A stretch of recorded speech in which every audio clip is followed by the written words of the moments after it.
Polvo que el viento no borra, la última luz del adiós. Guardo tu secreto, mi pena, en esta quietud de piedra.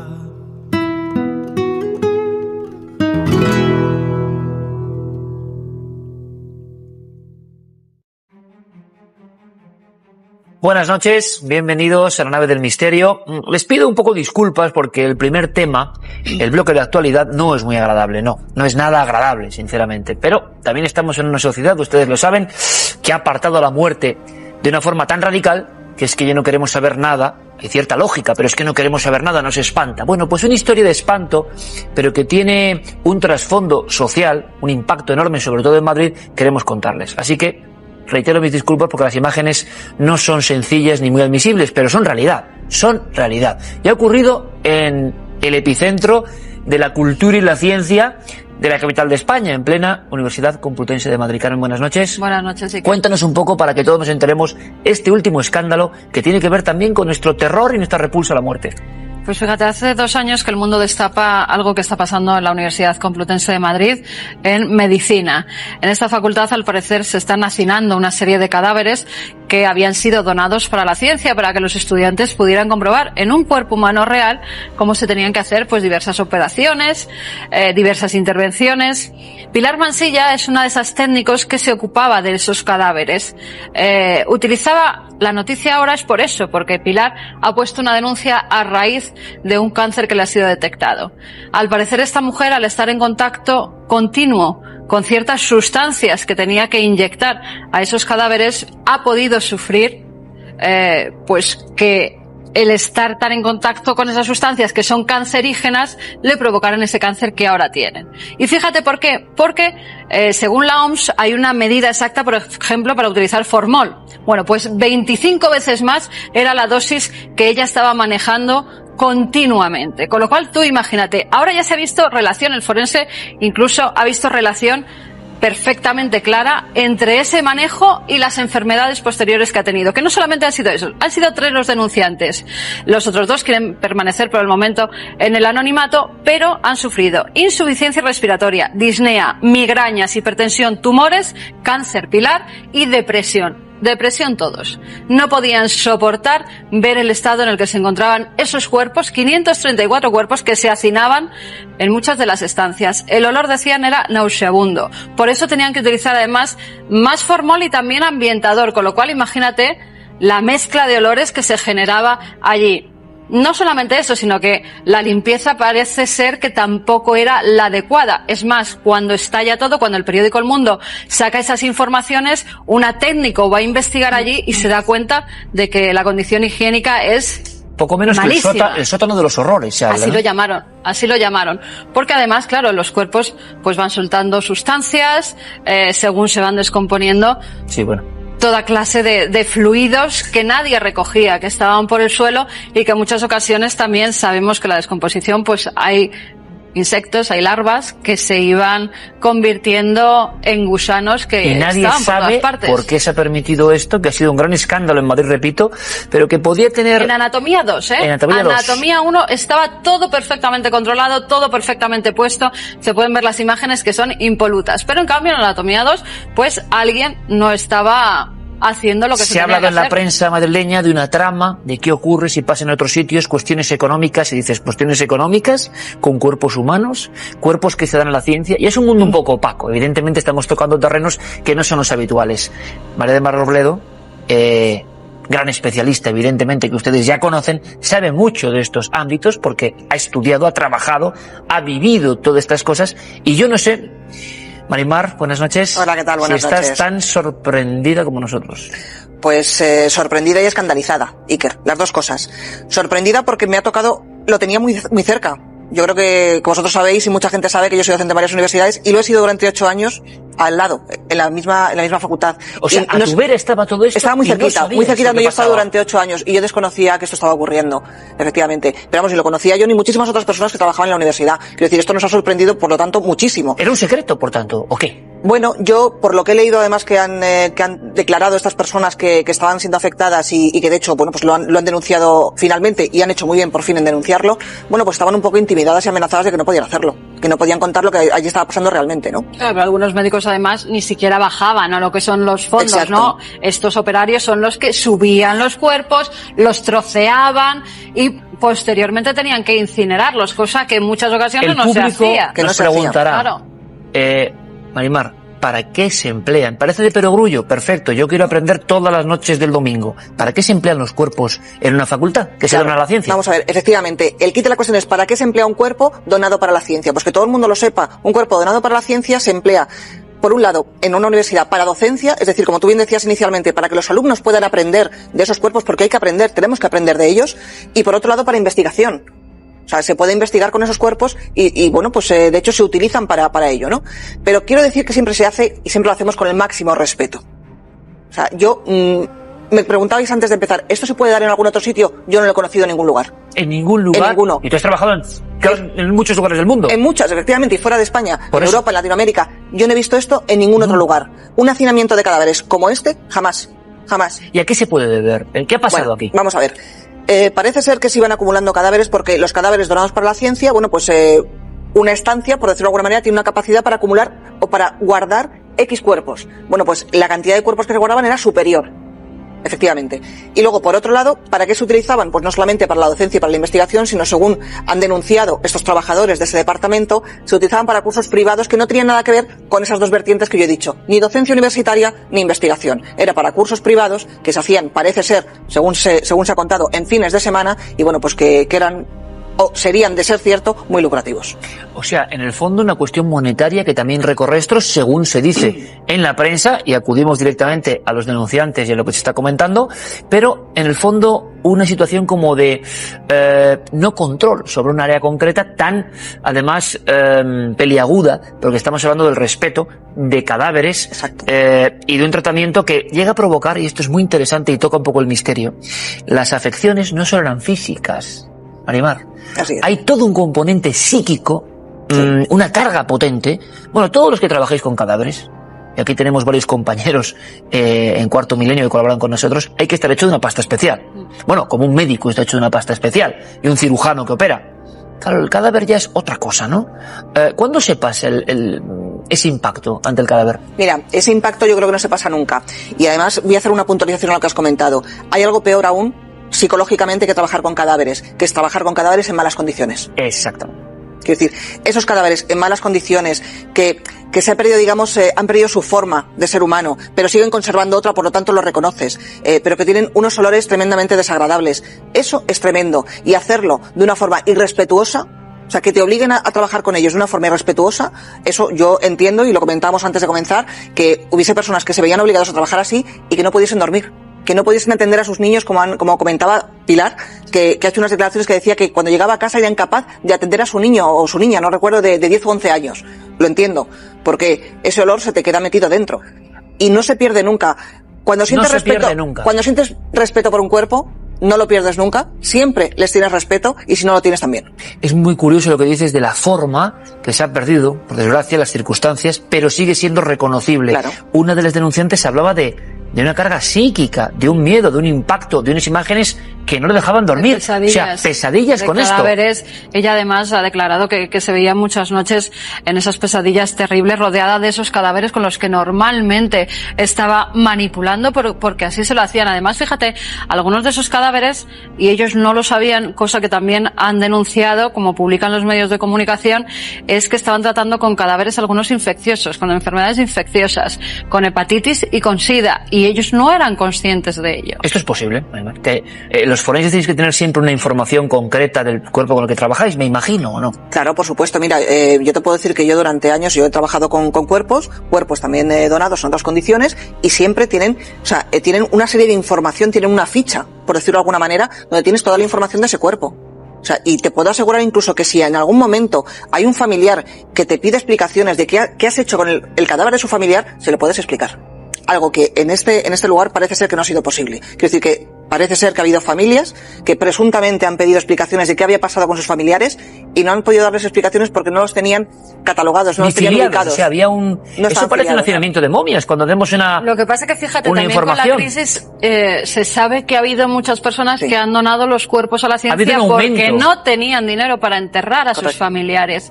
Entonces, yo creo que también ese hacinamiento se debe a la masiva entrada de cadáveres en la facultad, porque los familiares no tenían para incinerarlos ni para enterrarlos. ¿Qué aprendemos de todo esto? Que un sótano, entre comillas, entiéndanme, oscuro, raro, donde pasan cosas inconcebibles, cuando nos enteramos que el vecino ha tenido eso pasa a la vera de la vida cotidiana. Hay muchos lugares desconocidos dentro de nuestro día a día. ¿Cómo se podrá cerrar esto, doctora? Sería la última pregunta, ¿no? ¿Esto qué hay que hacer? Ahora que se tiene este problema, que se ha agravado el problema, que se ha mostrado, ¿qué hay que hacer? Con los cuerpos sin nombre, por cierto. Claro, vamos a ver, hay cosas que ya no se pueden solucionar. Quiero decir, no se puede solucionar el filiar esos restos que hay ahora mismo, o que había ahora mismo hace 2 años, en ese sótano de los horrores, porque lo era realmente. Eso ya no se puede hacer, por lo tanto... Además, los trocearon y los Exacto, metieron en bidones que pilló la policía sin saberlo, la Guardia Civil, afortunadamente. Se los llevaron y gracias a los rayos X que pasaron por algunos bidones se dieron cuenta que eran los restos que había en la Universidad Complutense que los estaban intentando sacar a otro sitio. Entonces, eso ya no se puede remediar, pero sí se puede hacer algo diferente. O sea, sí se puede poner remedio para que esto no vuelva a ocurrir. Que los cuerpos, primero, yo siempre insisto, respeto. O sea, han sido personas, hemos sido personas. Por lo tanto, siempre que tienes que trabajar con esos cuerpos, que haya respeto. Y luego, por otro lado, a mí me parece que hay algo que es muy importante y que ha dicho Carmen, de puras responsabilidades, algo que no se hace nunca. Porque que yo no supiera lo que estaba ocurriendo durante 8 años trabajando en la Complutense, a 150 metros, es lógico. Yo me encargaba de mi trabajo y no tenía nada que ver con ese departamento. Pero que no lo supiese el rectorado, que no haya un departamento de salud laboral que controlase que todos los trabajadores de esa empresa, desde todos los miles que hay, trabajen en unas condiciones óptimas y por lo tanto tienen que saber en qué condiciones están trabajando. O no lo sabían o no hicieron nada. Entonces que se depuren esas responsabilidades. Queda el mensaje claro de una profesional de primer nivel, talla internacional, ¿no? Que sabe mucho de estos ámbitos, no solo en España. Muchísimas gracias, doctora, por ilustrarnos. Gracias a vosotros, en este inicio, como siempre. Que decía pedir disculpas porque es un mundo, pues solo para especialistas. Sí, pero hay cosas realmente. que no pueden volver a ocurrir. Pero, acordemos, ¿no?, que hasta se encontró un cadáver en la azotea de la Facultad de Medicina, tal y como publicó El País. Bueno, vamos a hablar de otra historia que yo creo que tiene otros componentes. La muerte también aparece porque hay un perro en Córdoba, hubo más bien, que parece que detectaba la muerte y que se ha hablado mucho de la leyenda de este perro, el perro moro, así se llamaba, que hizo más de 600 entierros. Lo increíble es que se ponía delante de la puerta de quien iba a morir y nadie nunca supo cómo se producía esto. Bueno, pues ahora por fin tenemos filmaciones completas que les van a asombrar. Vamos a acudir a ese orfanato donde el doctor Gaona pasó las de Caín y la intervención suya fue muy comentada. Bueno, pues había más cosas y van a contarlas aquí y yo creo que también nos vamos a quedar un poco sobrecogidos, aunque quizá no tanto como con estas imágenes. Y vamos a viajar por la España mágica como siempre, la España que poco a poco va desapareciendo y queremos ser notarios pues para que no se olvide. Hay todo un mundo con las campanas mágicas y toda una serie de especialidades, campanas que hacían cosas increíbles o que siguen haciendo. Vamos a conocer algunas maravillosas. Pero lo que hacemos ahora es precisamente, si les parece, saber algo más de una escultura muy concreta, una escultura muy extraña.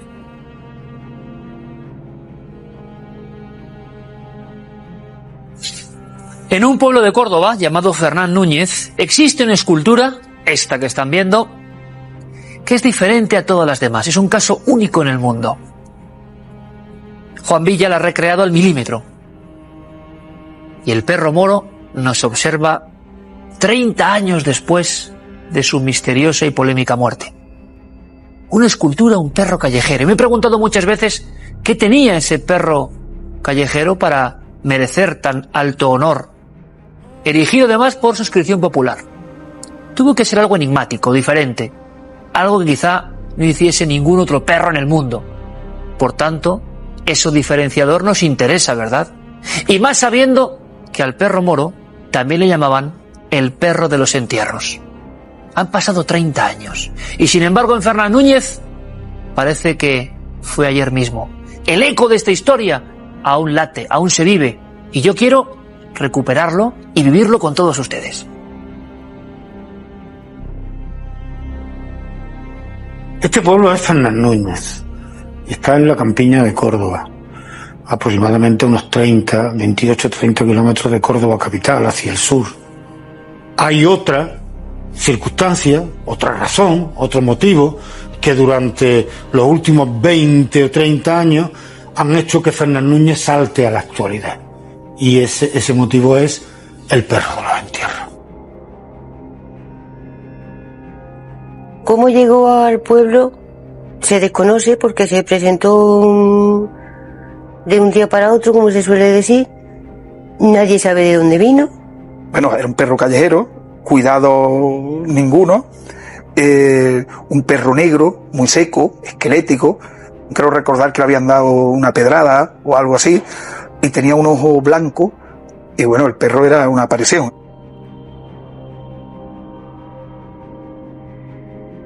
Cada vez que fallecía alguien, el perro empezaba a rondar por la casa y efectivamente o ya había difunto o estaba a punto de haber difunto. Cuando ya volvía y se quedaba echado, el animal no se movía ya de ahí y la persona fallecía. Recuerdo mi madre de decir, el perro de los entierros está al lado de la casa de Antonia, que fue la mujer que falleció. Y efectivamente, a la media hora, una cosa así, la vecina falleció. Yo lo he vivido en mi calle. En la calle donde yo vivo, había un enfermo, 3 o 4 casas más para allá, y lo vimos que estaba rondando el animal, y digo, vamos, te daba porque ves esto. Este perro cuando viene aquí es porque hay alguien que se va a morir. Sí, y efectivamente, estuvo el hombre, estaba enfermo, ¿no? Y duraría 2 días. Y esos días hasta que murió el perro no se iba de allí, de por allí, y se murió. ¿Ustedes llegaron a conocer al perro Moro? Sí, yo sí, y lo he visto en los entierros, sí. ¿Cómo era la imagen de ver al perro en un entierro acompañando al difunto? Bueno, eso era una emoción. Eso es que te emocionaba. Lloraba y todo. Te emocionaba. Lloraba de ver la inteligencia que tenía el animal. Sí. Teniente Jaén recuerda un día que vino a un entierro, precisamente un difunto que venía de Córdoba, estaba en la entrada del pueblo tomando café, cuando se dio cuenta que el perro de los entierros estaba frente echado. Cuando en esto ve el coche del difunto, que va a entrar al pueblo, se levanta el perro y se viene detrás del coche del difunto. Y luego cuando la comitiva del entierro ya iba para la iglesia, el perro lo acompañaba, iba siempre al lado de la caja. Llegaba hasta el cementerio y cuando terminaba el entierro, el perro desaparecía. Yo nunca lo vi en bodas ni en nada, solamente acompañando a la gente de los entierros. Hablaban de más de 600. Más de 600 entierros. Y darse el caso de 3 entierros del mismo día y asistir a los 3. Y eso es algo que está comprobado, pero que está comprobado y que lo hemos visto todas las personas de mi edad con una habitualidad perfectamente constatable. Con el tiempo se llegó a tenerle pánico al perro. Había personas que le tenían pánico, no solo a que se posara en tu puerta o que se dejara caer la puerta, sino a encontrártelo por la calle. Salí y si te lo encontrabas al lado de tu casa, echado, o se te arrimaba cuando ibas por la calle, la gente no lo hacía precisamente carantoña. Desde mi punto de vista, este perro olía a la muerte y adoptó el resto de su vida ese comportamiento. No sé si es que a lo mejor había sido de alguien que acompañaba a un santero o acompañaba a los muertos y el olor lo percibía a él. Y el perro lo mataron, pues dicen que era una pandilla de jóvenes que estaban aburridos y se ve que pues le dio por ahí. El pueblo le impactó mucho la muerte de Moro, a pesar de que se le temía, pero luego impactó mucho porque tuvo una muerte muy violenta. injusta e incomprensible. Ese día fue muy triste porque hasta los nenes ¿eh? lloraban y decían, ay, el moro que ha muerto, ay, el moro que se ha muerto, hasta los muchachos lloraban. Muy triste porque es que lo consideramos, es que era un ser humano. Entonces el alcalde José Luna se comprometió a que se iba a hacer una estatua, un monolito en memoria de Moro. Se solidarizó todo el pueblo y con el tiempo se le hizo una escultura que está en el Parque de la Fuente.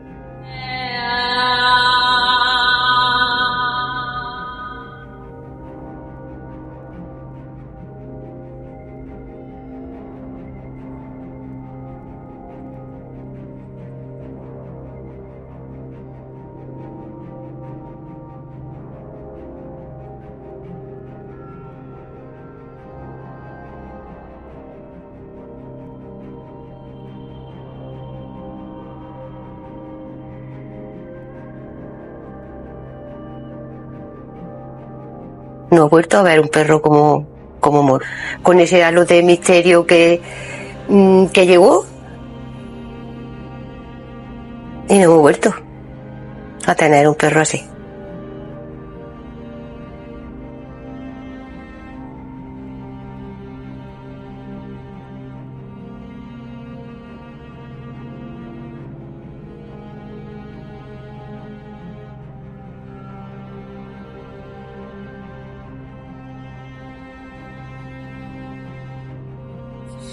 Esta es la alucinante historia del perro Moro, que desde luego era casi un icono entre los seguidores del misterio y entre los que sabemos que los animales llegan a veces a dimensiones incomprensibles para el resto de los humanos, pero escuchando y viendo ahora la fuerza de los vecinos de Fernán Núñez, cada uno con sus teorías, con sus vivencias, lo que no cabe duda es que esto ha quedado en el inconsciente colectivo de esa población, y no nos parece nada mal, ¿no? Una historia extraordinaria, diferente, y que nosotros queremos desarrollar porque es dramática, por lo que suponía de oler la muerte, como decía uno de nuestros invitados, de merodear algunos lugares, pero al mismo tiempo de sentir el pueblo como algo propio, algo que llevaba hasta sus raíces, que nos remontarían hasta mediados seguramente de los años 70, cuando un perro callejero más aparece en un pueblo de Córdoba llamado Fernán Núñez. Y cronista de ese pueblo y catedrático de la Facultad de Córdoba, está aquí con nosotros José Naranjo. Lo hemos visto muy vehemente y rotundo en sus declaraciones y yo se lo agradezco. Buenas noches, bienvenido, José. ¿Olía la muerte este perro entonces? Totalmente.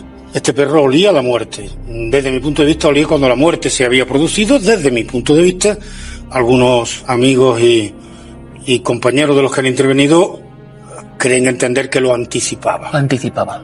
Yo, en fin, esa teoría me cuesta más trabajo defenderla y admitirla, pero bueno, en principio lo que está claro es que este perro tenía asimilado una serie de instintos en relación con la muerte, que cuando la muerte existía, el perro estaba ya cercano, próximo y emprendía una serie de actitudes, emprendía una serie de comportamientos que los hemos visto los habitantes de Fernán Núñez durante 12 o 14 años. ¿Cómo fue? ¿Recuerdas el primer encuentro o la primera visión tuya de Perro Moro? ¿Qué impacto te produjo? ¿Qué te viene a la mente ahora? La primera impresión fue un comentario. Hay un perro que va a los entierros.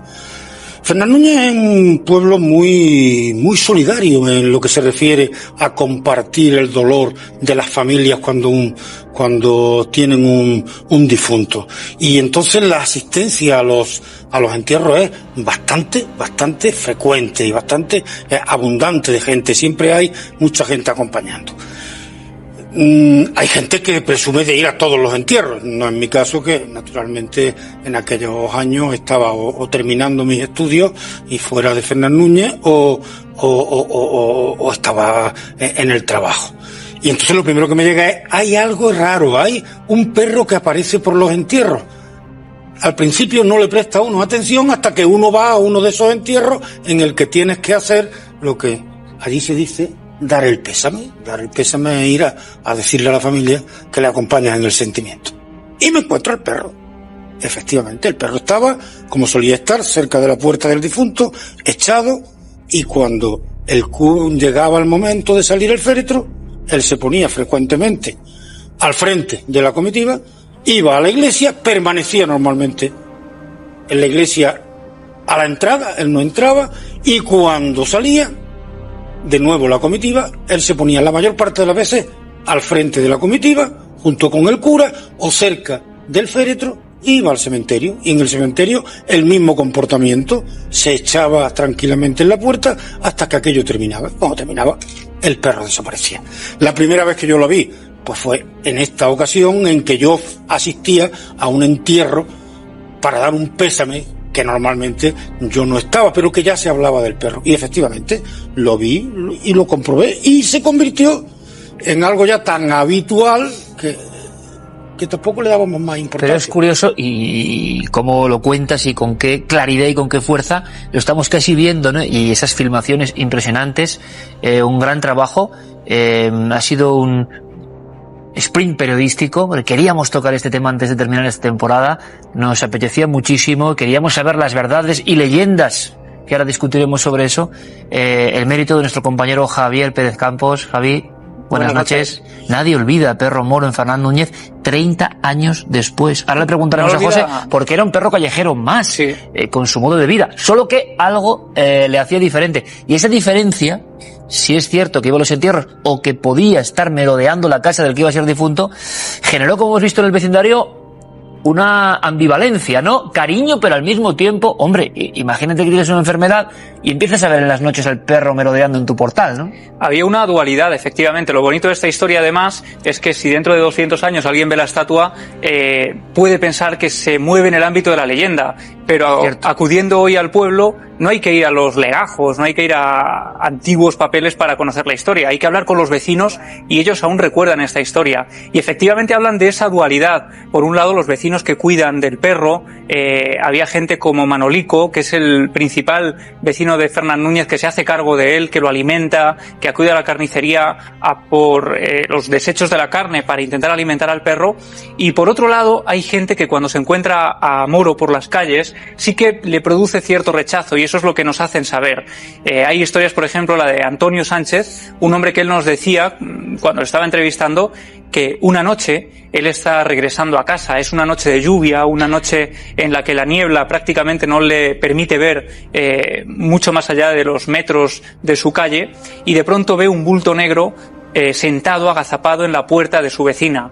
Él no le da más importancia, cree que es el perro resguardándose, guareciéndose de la lluvia, entra en su casa, se acuesta tranquilamente, y a la mañana siguiente su mujer le dice que Catalina ha muerto. Catalina era la mujer que vivía en esa casa donde estaba el perro echado la noche anterior. Y directamente esa asociación del perro con la muerte hace que tanto este hombre como muchos otros sientan cierta repulsa hacia la presencia de Moro. Pero José, hay una cosa que es curiosa. A mediados de los años 70, un perro callejero llega a una población donde, tú sabes bien, pero como en todas las poblaciones de España prácticamente, era muy habitual las reatas de perros, los perros más o menos descontrolados. Eso es una imagen que ahora puede llamar quizá más la atención, pero que es habitual. De inmediato el perro Moro se empezó a comportar así. Fue un proceso. ¿Se sabe, que es la gran clave, de dónde viene este perro? No se sabe de dónde viene. Hay todas las interpretaciones del mundo, desde que algún camionero lo dejó en la carretera general, que estaba recién abierta recientemente, que había gasolinera y que por tanto era una vía de comunicación en la que España entera, porque era la carretera Córdoba-Málaga, comunicaba con Fernán Núñez. Alguien piensa que alguien lo dejó allí. La realidad es que el perro Moro empezó a llamar la atención cuando hizo algo extraño, cuando hizo algo que no era habitual. Antes, seguramente, si el perro estaba, estoy seguro que estaba entre esa multitud de perros sueltos, callejeros, perros semi-abandonados, que existían en todas las poblaciones en los años 70 del siglo XX, que estamos hablando de los años 70 del siglo XX. Entonces no se sabe realmente cómo llegó. ¿Cuándo se detecta su presencia? Cuando el perro empieza a hacer algo distinto, algo diferente, algo que llama la atención y que además lo repite. Porque si excepcional hubiera sido una vez, pero cuando repite el mismo ceremonial muchas veces es cuando el perro es detectado y entonces se le observa. Pero no se sabe desde dónde vino el perro. todos esos otros perros callejeros que existían y que eran coetáneos de nuestro amigo Moro no hacían lo mismo, claro. Ah, naturalmente. No hacían lo mismo y además precisamente por eso es por lo que Moro llamaba la atención, porque era un caso excepcional. Y claro, un caso en el que el comportamiento, si uno se deja llevar por la tendencia a aplicar sensaciones, sentimientos o afectos humanos a los animales, es muy impactante, porque es algo que es hasta recogido por el Evangelio, enterrar a los muertos y acompañar en la muerte a las personas. Y claro, eso, sobre todo aquellos que en ese momento han sufrido la pérdida de un ser querido y se encuentran con que hay un animal que en ese momento les acompaña, lo que esta señora decía, formaba parte de sus vidas, formaba parte de algo que para ellos era importante. Es que ha habido casi lágrimas y emoción al recordar a un perro callejero, pensémoslo bien, que murió hace 30 años. ¿Cómo murió? Ahora se lo preguntamos a José, pero es que ha habido algo interesante, Javi, en las muchísimas remembranzas de este perro, en las opiniones, los recuerdos, la información, todo entremezclado. Se dice, o te han contado, veremos que varias veces alguien mete en un camión o el perro Moro se aleja de Fernán Núñez, pero que siempre volvía. Siempre volvía. De hecho, esto tiene que ver con lo que hablábamos antes del miedo que provocaban algunos vecinos. Se dieron cuenta de que coincidiendo con las festividades del pueblo, el perro desaparecía de forma repentina durante unos días, esto nos lo contaban allí, y volvía a aparecer al cabo de unos días. Nadie sabía muy bien por qué, esto llegó a ocurrir al menos en 2 ocasiones, y finalmente los propios feriantes les contaron que algún vecino había echado al perro en el camión por el miedo que les suscitaba su presencia, para de alguna forma evitarlo del pueblo por si él estaba provocando alguna de las muertes por esa relación que hacían, y el perro llegó en ese camión de los feriantes hasta Ciudad Real y hasta Granada, y siempre volvía, acababa regresando al cabo de unos días y volvía a hacer exactamente ese mismo ceremonial de tumbarse en las puertas donde se estaba produciendo una muerte. A mí me llegó esta historia hace muchos años, claro, con un broche final ya tremendo, ¿no? Porque evidentemente uno coge simpatía al perro Moro. Menos, me imagino, si eres vecino de Fernán Núñez, estás mal, o tienes un familiar mal y ves al perro como si fuera un anuncio un poco de la parca, ¿no? En el caso de que esto ocurriese exactamente así. Pero lo que nos llegó a nosotros, José, es que encima el perro al final muere, que era un poco raro todo esto, de una enorme paliza, y que poco menos lo desfiguran ahí. Tú no lo tienes tan claro. No, yo estoy completamente convencido de que no fue así. De que no fue así. Pero yo creo que es algo importante para decirlo. Porque esta historia se ha contado así, claro, de muchas formas, pero siempre con este colofón que además deja mal al vecindario de que pueda haber una doble interpretación de alguien que quiera que los vecinos queden mal, ¿no? Pero que un perro tan querido, entre comillas, o respetado, lo matan de una paliza. Bueno, yo tengo aquí delante de mí, menos un primer artículo que escribió sobre el perro de los entierros Pablo Moyano Llamas en el diario Córdoba, tengo todo lo que se ha publicado justo en el entorno de la muerte del perro de los entierros. Todo lo que se ha publicado lo tengo aquí, incluyendo lo de más impacto, que fue el reportaje que le dedicó el caso. Bueno, yo desafío a quien quiera leer toda esta literatura a ver si algunos están escritos casi en el lugar donde se produjo la muerte y narrando los propios protagonistas que estaban allí lo que estaba ocurriendo. No un periodista solo, sino la gente que estaba delante, incluida la autoridad municipal que fue llamada y fue la que asistió al perro al final y lo recogió una vez muerto. Aquí no hay ni una sola alusión a muerte violenta, ni una sola alusión. ¿Qué pienso yo? Hombre, pienso que esta historia es tan impactante que a alguien se le ocurrió la posibilidad de darle, por esa ambivalencia de sentimientos que antes hemos hablado y porque era compatible un poco de miedo con un Moro, pero también con el agradecimiento, y en esa ambivalencia pues es posible que alguien entienda que sería la historia redonda si esto además acaba con la muerte violenta. En tu opinión, José, es muerte natural. Totalmente. Aquí no hay vacunas, Aquí no hay tratamiento ni con este perro ni con la multitud de perros callejeros. Aquí no hay ningún tipo de cuidado de estos perros. Aquí no hay ninguna vigilancia veterinaria. Aquí hay unos perros que viven absolutamente de manera libre por las calles o por los entornos de la población. Le hemos conocido 12 o 14 años de actividad. Es que con 12 o 14 años un perro es el más venerable de los ancianos. Tampoco necesitamos una historia... 14 años cuando ya apareció. Cuando ya ha aparecido. O sea, que nadie sabe la provecta edad de Moro, ¿no? Cuando... O sea, que entonces tampoco es un prodigio creer que con 14 años conociéndolo, más los que tuviera anterior, el perro se muriera de viejo. Pero sin embargo hay vecinos, bien sea la fuerza de la leyenda o que tienen algún dato que nosotros no conocemos, que mantienen, Javi, que hubo un fin terrible. Sí, no, de hecho... O sea, los propios vecinos, los gente propios ajena. Vecinos, la mayoría de ellos, o casi todos, tienen completamente asumido que el perro murió víctima de una paliza de unos desalmados, de una panda de jóvenes que no han sido nunca identificados, que también es curioso, claro, un pueblo que de tampoco... hecho, yo les preguntaba si tenían sospechas de quién podía ser. ¿Y por qué? Y ninguno lo tenía muy claro. Sí que hablaban de una panda de jóvenes, decían que en Fernán Núñez, en aquella época, el vandalismo, digamos, era una cosa relativamente habitual y que, bueno, pues le habían propinado una paliza. Algunos de ellos, incluso Antonio Sánchez, decía que su mujer, que ya ha fallecido y que trabajaba en el ayuntamiento, es una de las primeras personas que aparece rápidamente en la plaza cuando se da la noticia de la muerte del perro, y que ella sí que llega a observar algunas heridas, algunos golpazos en el cuerpo del perro, en el cuerpo frío del perro. Era algo excepcional, evidentemente, este perro, José, casi como colofón.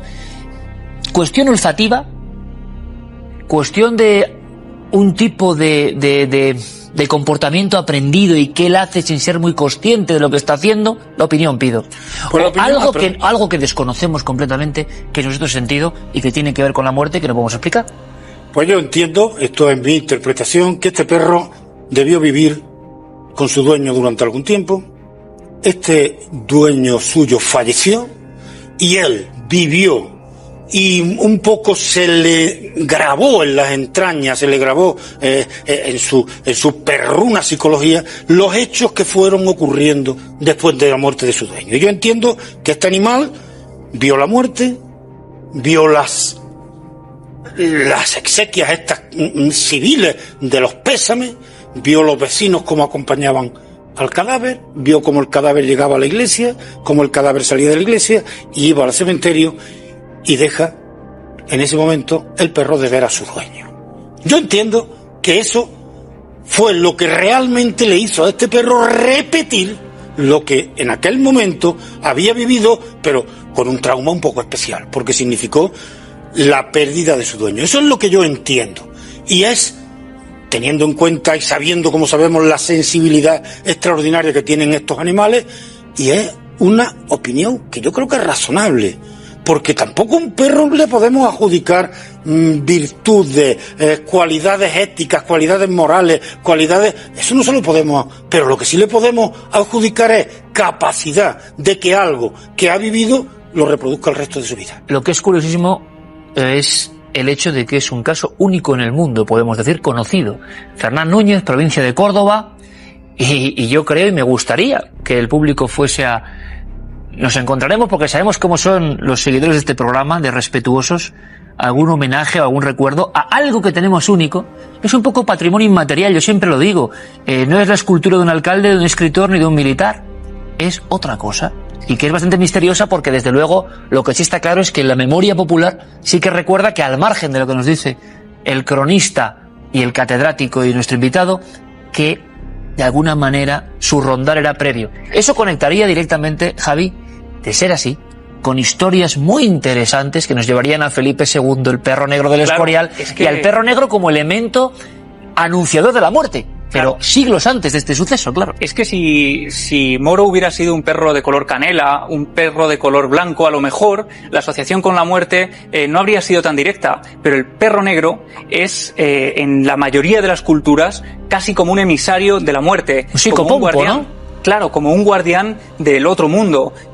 Cancerbero, Garm en los países nórdicos, Waipec en la cultura maya. Hay cientos de perros negros que de alguna forma acompañan al difunto al otro lado o esperan en la puerta para permitir el acceso.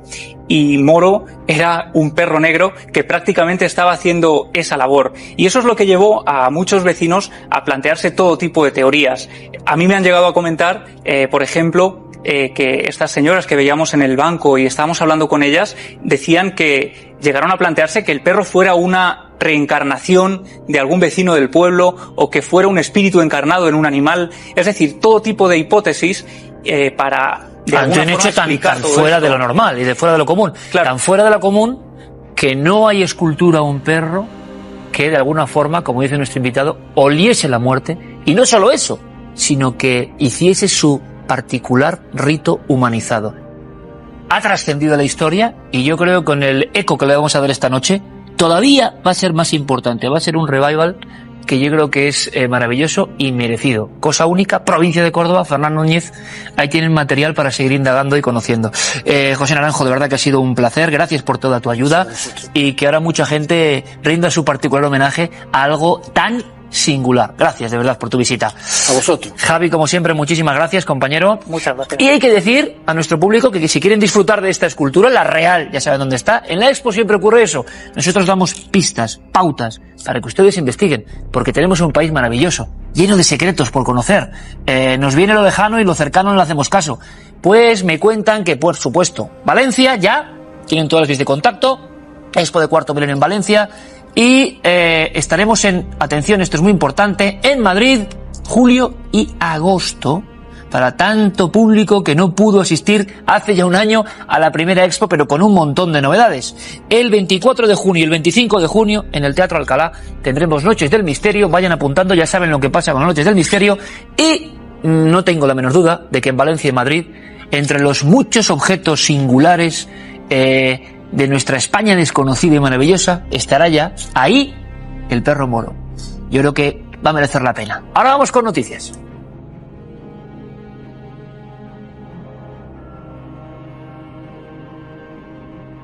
Comenzamos el repaso semanal por la actualidad más misteriosa en Israel, donde arqueólogos submarinos han hallado numerosas estatuas de bronce y monedas de hace 1600 años. El tesoro se encontraba bajo las aguas de Cesarea, en el puerto antiguo, donde también había anclas de hierro, una lámpara grabada con el dios Sol, una estatuilla de la diosa Luna y grandes jarras que eran utilizadas para llevar agua potable a los barcos.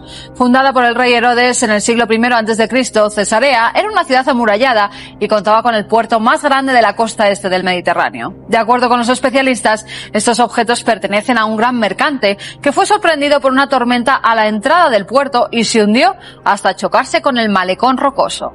Y nos vamos hasta el Escorial, porque el Juzgado de lo Contencioso Administrativo número 23 de Madrid ha declarado ilegal la capilla que se construyó para depositar el cuerpo de la vidente Amparo Cuevas. La sentencia corrobora que en suelo protegido y en pleno parque de Guadarrama no se puede construir esta capilla. Luz Amparo Cuevas falleció el 17 de agosto de 2012 a los 81 años. Centenares de virginianos la despidieron 2 días después en su entierro, que se produjo en un sarcófago junto a la capilla, pero parece que se vulneraron varias leyes, como el tiempo que un cadáver puede estar expuesto en un lugar público. También aseguran que un cadáver solo puede tener 3 destinos: el enterramiento, la cremación o la utilización para fines científicos o de enseñanza.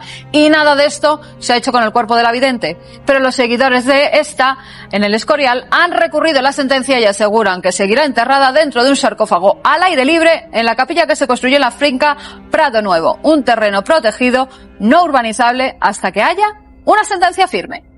Nos sumergimos en el mar para contemplar a esta extraña criatura a la que los investigadores han llamado el calamar alienígena. Apenas se conocen datos sobre este animal, que tiene tentáculos de cerca de 8 metros de longitud, solo que es un pariente lejano de los calamares, pertenece al género Magnapina y que vive en aguas del Golfo de México.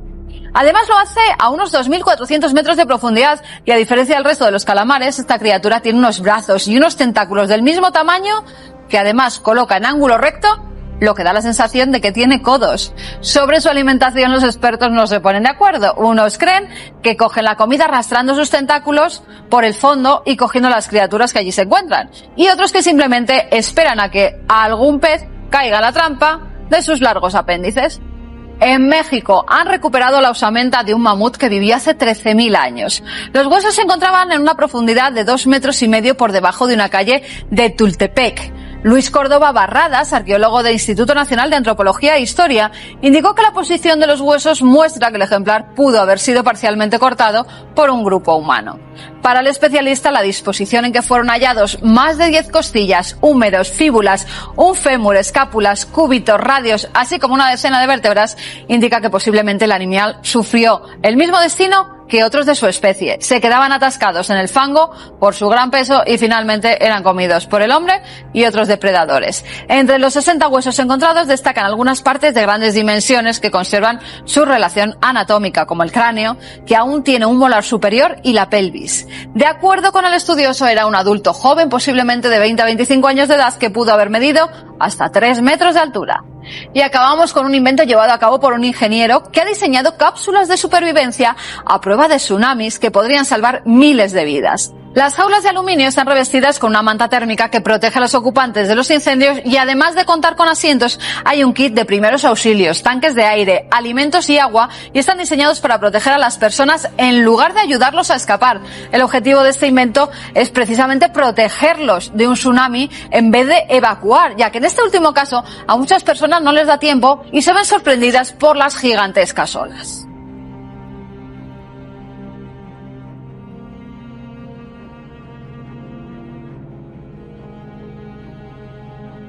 Y esto forma parte de esas noticias que habitualmente no se cuentan y que nosotros queremos contarles porque son interesantes. Vamos a ver, el título es un poco... ¿Puede resultar ofensivo? Sí, científicos a sueldo. ¿Por qué? Porque este programa también lo hacen científicos y son colaboradores.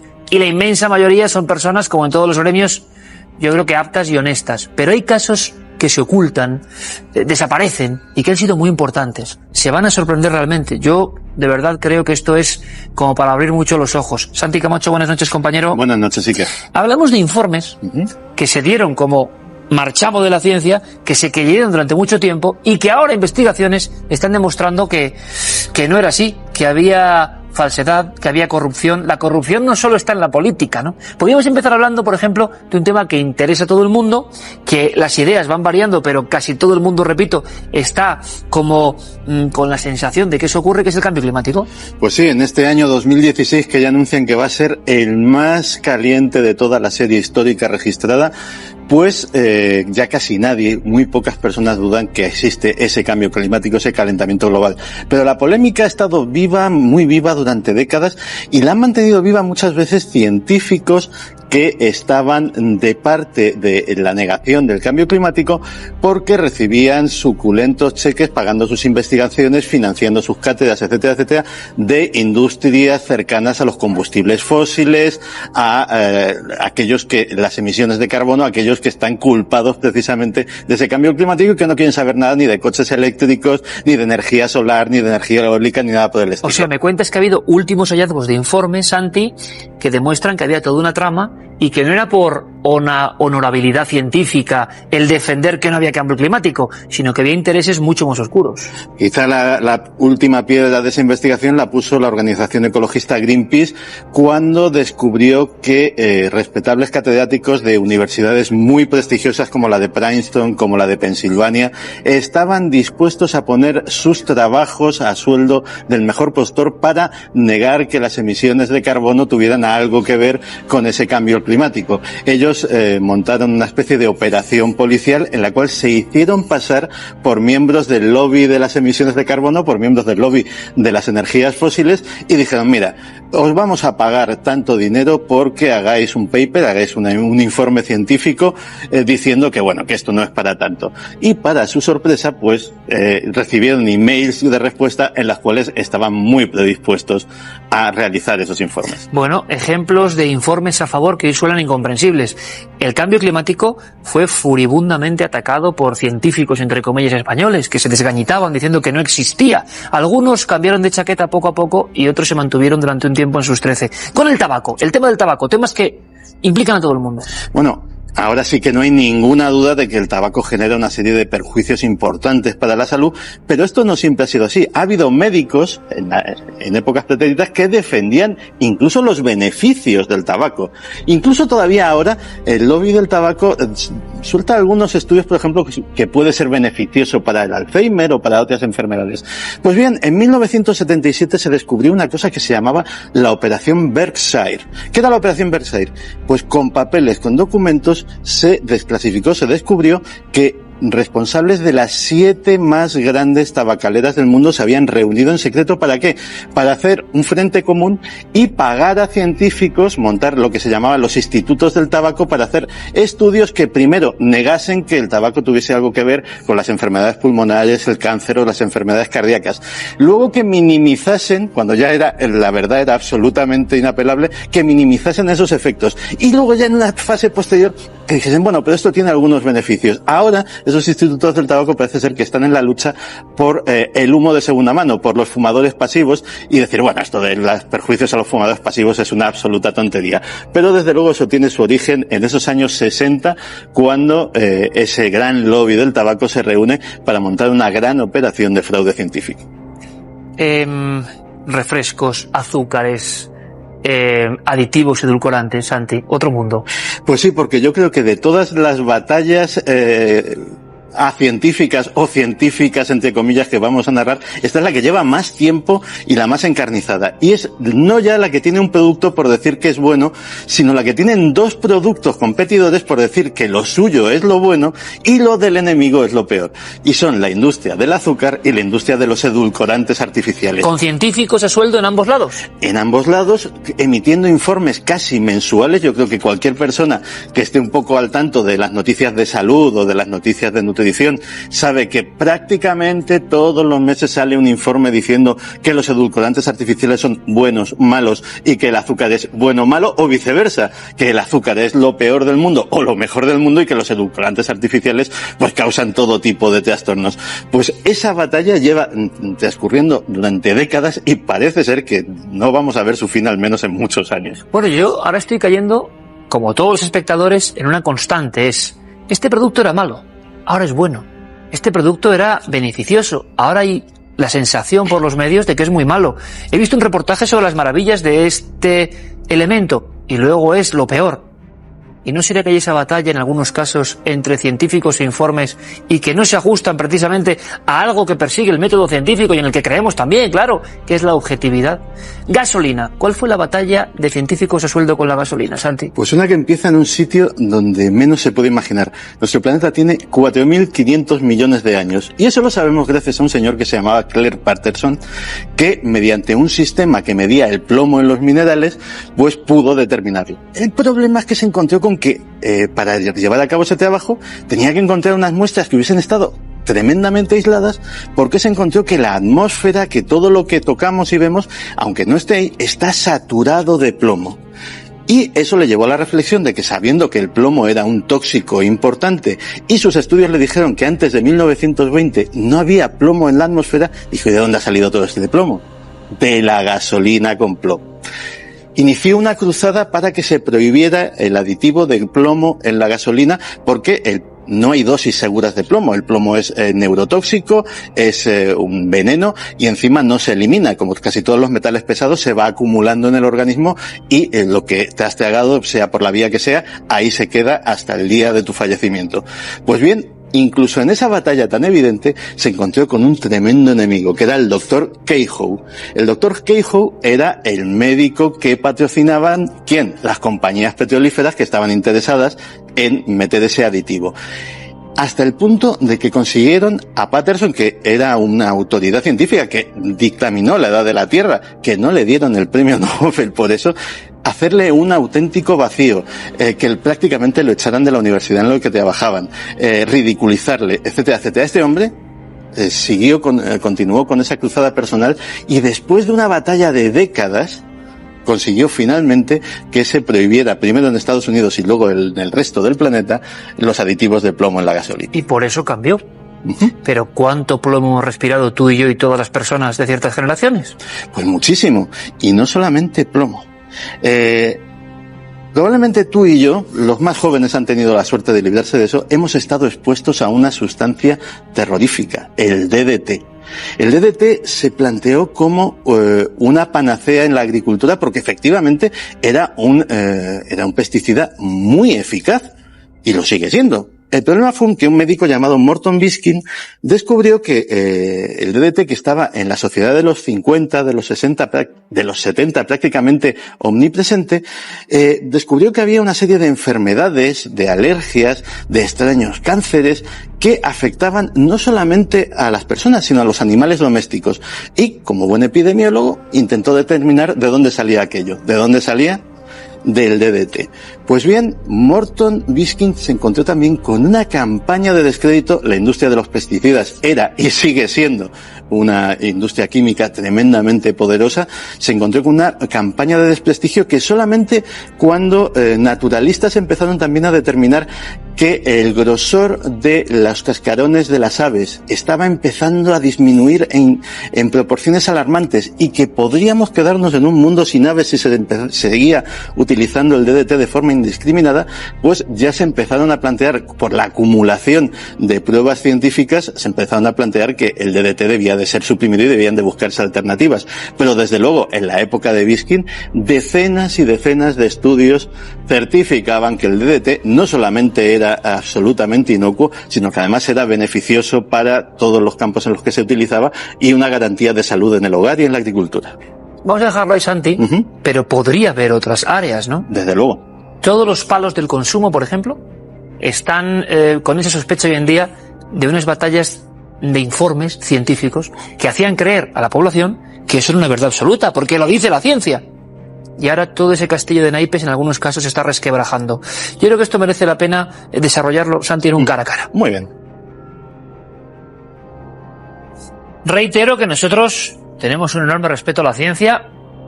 Centenares de científicos de primer nivel han venido a esta mesa, a este programa, y hemos hecho programas, lo digo, sobre periodistas mentirosos igualmente, y somos periodistas. Es decir, tocamos todos los ámbitos, no creemos en los tabúes y intentamos saber algo de la verdad.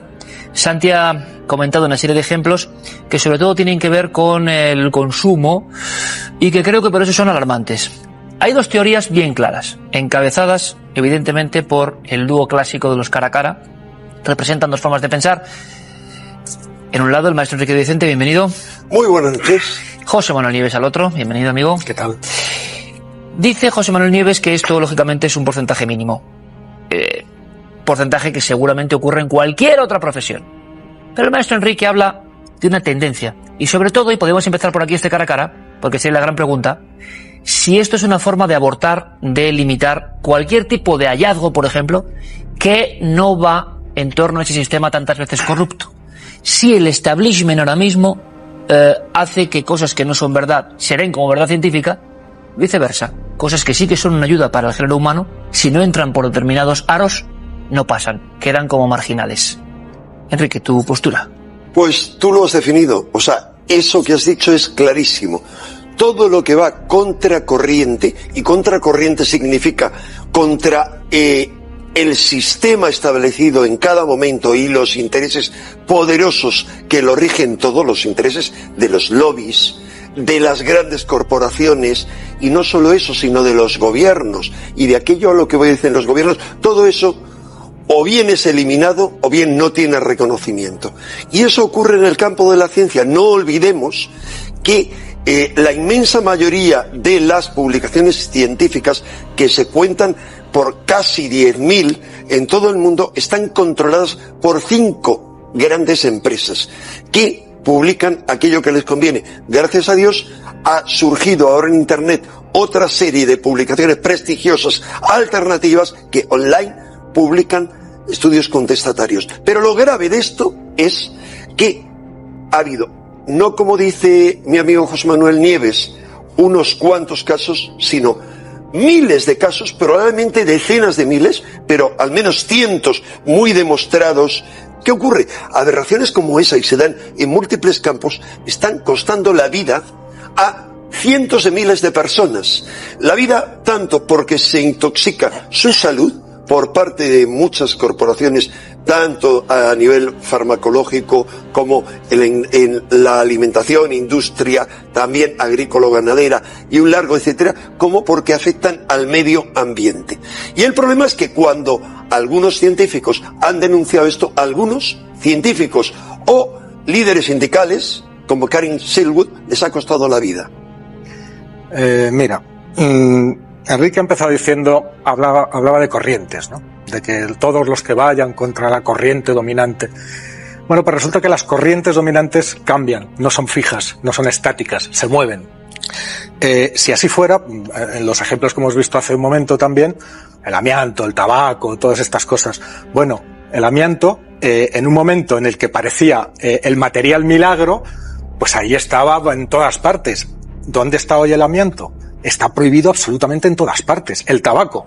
Yo me acuerdo de los anuncios de los años 50 que ser un machote era fumarte un cigarrillo montando a caballo y era un síntoma de estatus social casi. Pero la ciencia, que es lo importante, Pero, avalaba claro, un poco eso. Pero vamos a ver, la ciencia no es instantánea.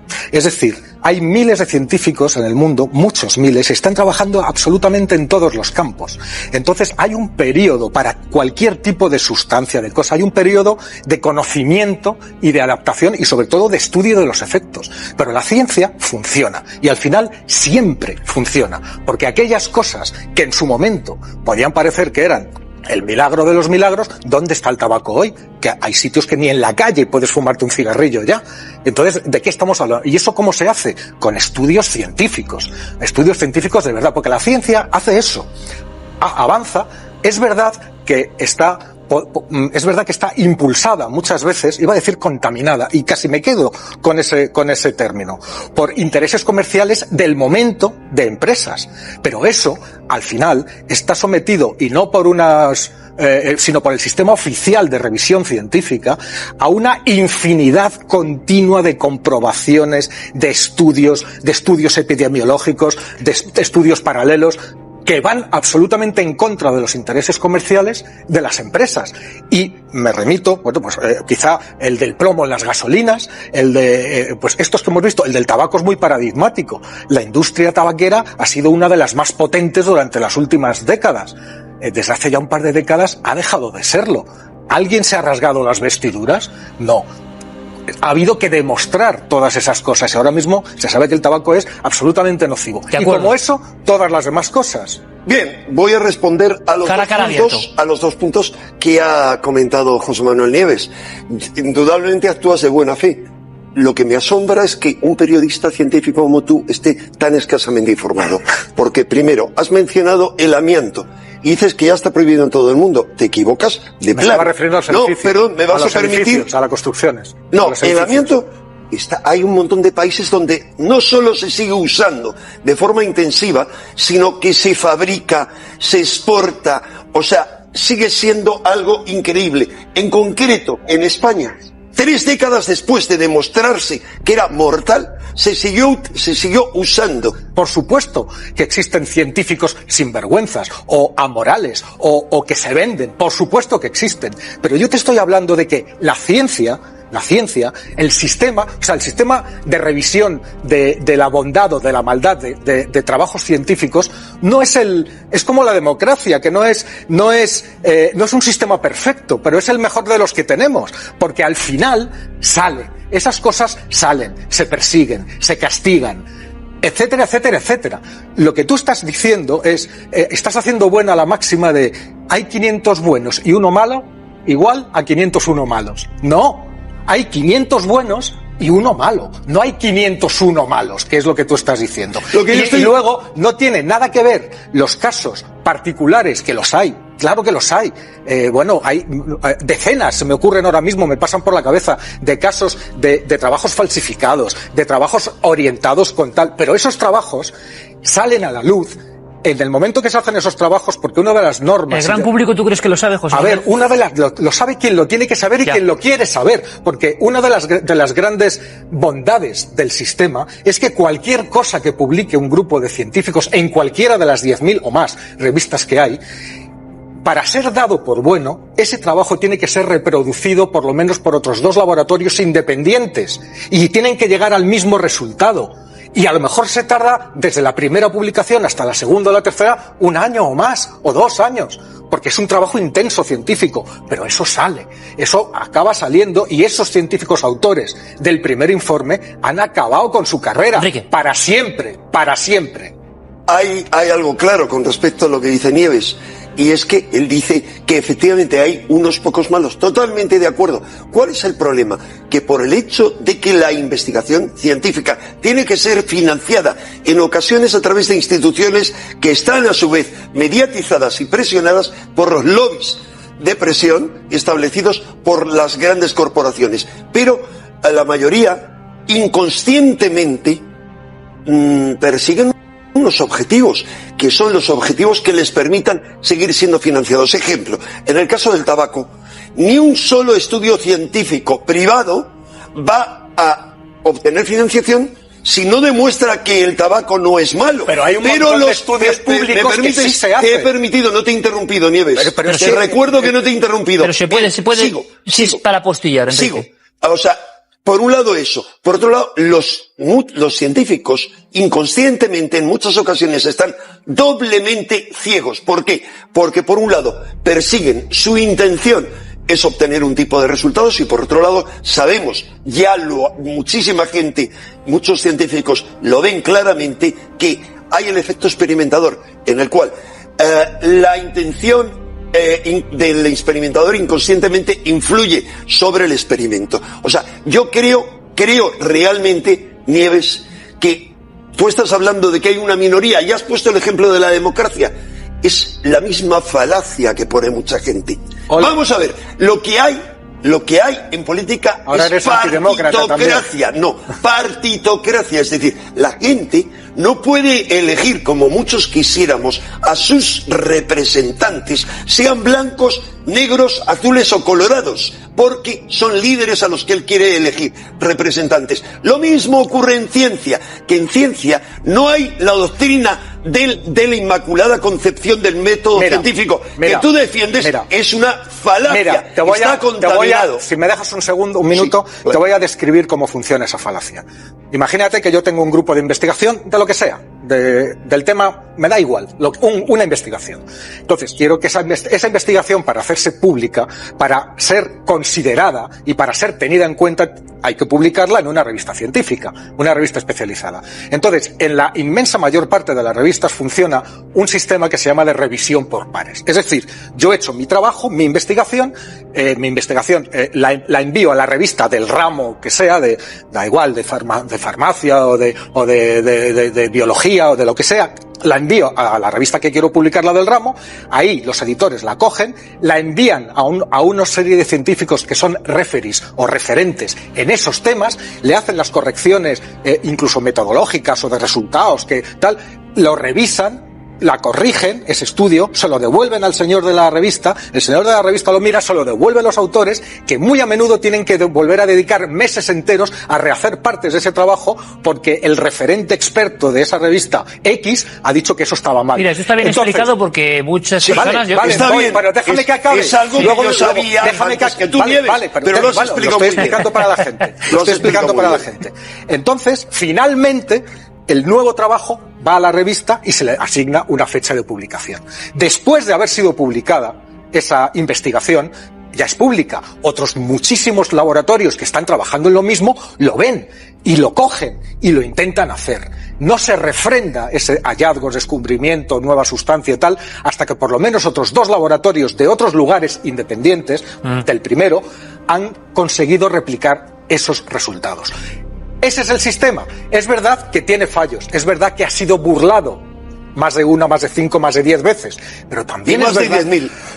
Pero también es verdad que al final los autores de la tropelía han sido identificados y expulsados de la comunidad científica. Estamos ya al final, ¿eh? Mira, te voy a poner, hay 2 cosas. Es que es así, Enrique. Te he permitido. Lo que está ahora sobre la mesa es la aprobación por parte de la Unión Europea del TTIP, del Tratado de Libre Comercio con Estados Unidos. Es algo aberrante, absolutamente aberrante, por el que nos van a imponer no solamente semillas transgénicas que han sido rechazadas en Estados Unidos, sino multitud de otras cosas que atentan gravemente contra la ecología, contra nuestra salud y contra la libertad que esa y el progreso. Que dice José no va a ocurrir. Falso, porque está todo controlado por los lobbies. Cada vez tienen más poder y también los tienen en tu medio de trabajo. Yo, afortunadamente, el único medio que tengo que me permiten expresarme es Cuarto Milenio. Y en tanto me lo permitan y no me lo impidan, seguiré proclamando las mentiras con las que nos hipnotizan. Y a ti como pregonero de las mismas. A mí nadie... Perfecto. Empezaba José Manuel, vale. Empezaba Enrique... A mí nadie me impide decir lo que quiera, tanto aquí como en otros lugares. Y lo único que te digo ¿En tu periódico es que, no te lo impiden? Para nada, en absoluto, te lo puedo asegurar. En mi periódico hago y escribo siempre lo que considero que hay que hacer y escribir. Colofón de José Manuel Neves. El colofón. Antes te morías de un montón de enfermedades sin nombre.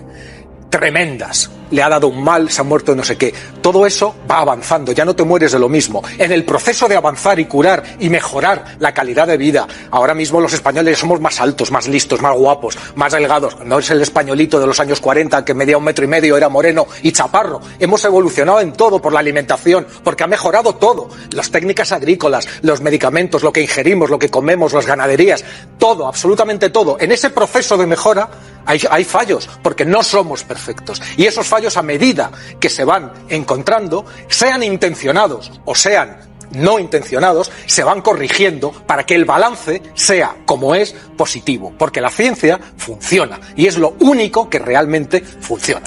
Bueno, perfecto. No hay tiempo más. Es el cara a cara y no me extraña que luego, allá donde vaya yo, con la Expo en Bilbao, en Valencia ahora, en Madrid en verano...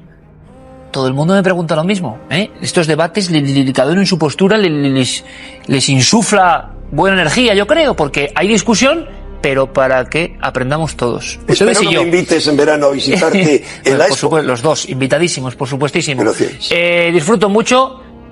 Estos casos de corrupción en informes científicos eran un escándalo reciente, no se cuenta mucho, si hay que decirlo, no se cuenta mucho, y simplemente con esa especie de apego que tenemos a hablar libremente de lo que puede interesar al público, lo hemos desarrollado en este cara a cara, apasionante como siempre, cuando se juntan estos dos colosos de la dialéctica. Maestro Enrique Vicente, gracias. Gracias. José Manuel Nieves, como siempre, muchísimas gracias. Gracias a ti, Iker. Vamos ahora, continuando con Mundo Insólito.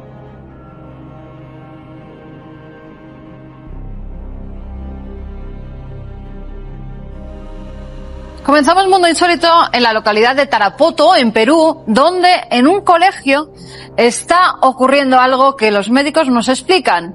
Más de 100 niños y niñas ya caen desmayados de repente con grandes ataques en los que empiezan a echar espuma por la boca. Se habla de demonios, de entes malignos que han poseído el cuerpo de estos pequeños. Algunos aseguran que un ser muy alto, vestido de negro, con barba, los persigue por la noche y que por eso de día, cuando van a la escuela, empiezan a caer en estos estados de éxtasis. Cuando son llevados al hospital, los médicos comprueban sus constantes vitales, lo que les puede pasar y no hallan ninguna enfermedad que pueda provocar este caso. ¿Qué es? Por lo pronto, ya ha ido un sacerdote para bendecir el colegio donde parece que hay una epidemia de endemoniamientos, como dicen allí, porque aseguran que un fantasma de alguien que vivió allí, humano, se ha convertido en demonio y posee los cuerpos de todos los niños que están allí estudiando. Bueno, seguiremos el caso a ver en qué queda. Y nos vamos ahora con una fotografía. Los selfies, qué buenos momentos que nos están dando en este programa, porque hay veces que salen cosas que no tenían que salir. Una mujer haciéndose el autoselfie en el espejo, sin nadie más en su casa, y de repente, ¿quién sale? Una especie de chica, ¿verdad? Este sería el pelo así largo con un ojo muy brillante, una sonrisa que dicen bastante macabra, y cuando lo subió a las redes, le dijeron, ¿pero había alguien más contigo? ¿No será tu hija? No tiene hijas, no había absolutamente nadie más. Pero algo aparece por detrás, un fantasma que habitaba la casa. Hay personas que después de ver esta fotografía aseguran que no han podido dormir.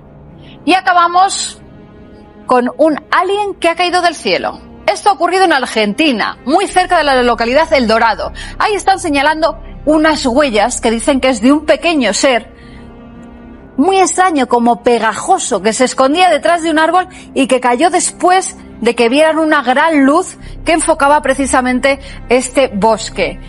Los vecinos, que fueron varios los que pudieron ver a este extraño alien, incluso llegaron a dibujar cómo era el extraño ser que ha estado asustando a toda la localidad. Sus dibujos son realmente, pues, extraños, porque parece el típico alien que ha descrito mucha gente, muchos testigos. Ahora hay batidas por la noche para ver si vuelven a encontrarse con el alien caído del cielo.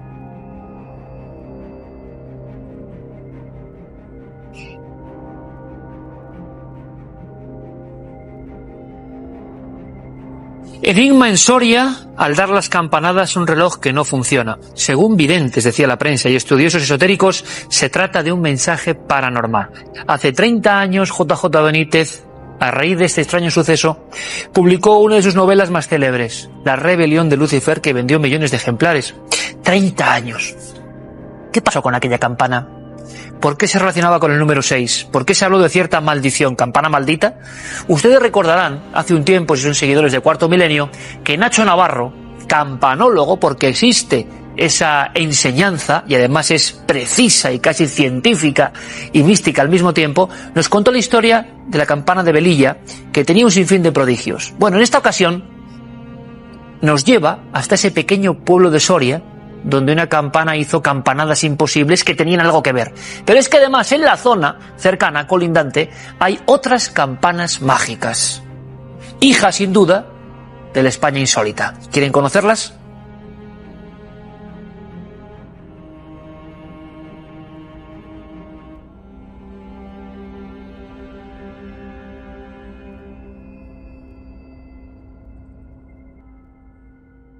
¿Qué tal, Nacho? ¿Cómo estás? ¿Qué tal, Paco? ¿Por qué me has citado aquí en Alquezar? Bueno, porque quiero hacer una ruta que es sobre las campanas que inexplicablemente han tocado solas a lo largo del tiempo. ¿Y por qué Alquezar? Bueno, pues que aquí había una historia tremenda, de las más potentes, donde un alma errante era la que tocaba la propia campana, era como un toque de agonía del abad. Así que si quieres subimos a la colegiata y que el párroco y los que están allí nos cuenten un poquito la historia.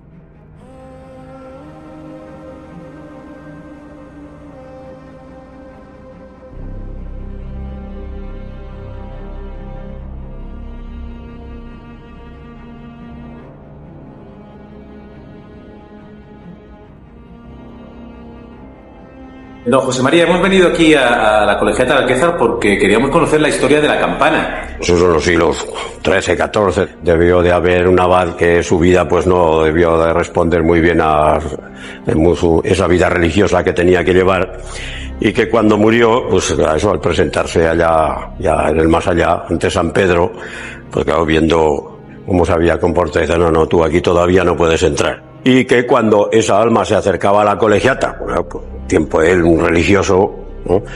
Entonces sonaba la campana para que de nuevo volviera y se ahuyentara, ¿no? Y siguiera todavía en ese tiempo y periodo de purificación. Porque lo que sí se decía es que sonaba sola. Que sonaba sola, sí, esa es la tradición que aquí se cuenta, la campana sonaba sola.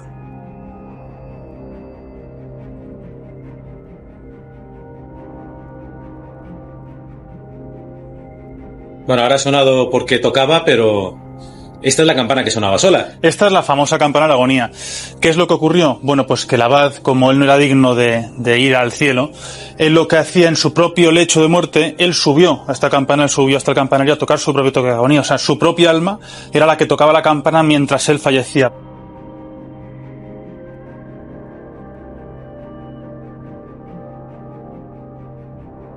¿Qué tal, Nacho? Buenos días. ¿Qué hay, Paco? Buenos días. ¿A dónde vamos hoy? Pues mira, nos vamos a ir a Sotillo del Rincón, en la provincia de Soria, y nos vamos aquí a que conozcas una campana que, bueno, fue tan tremenda la historia que le sirvió hasta a JJ Benítez para su novela La rebelión de Lucifer.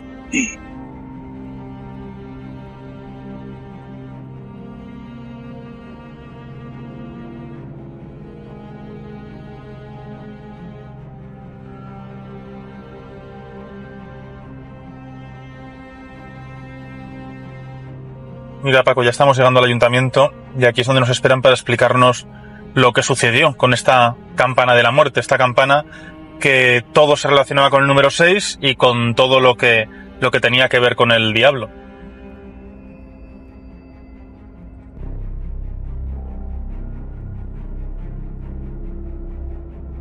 ¿Qué tal? Buenos días. Hola, buenos días. Yo soy Paco. Yo soy Abel. ¿Qué tal, Nacho?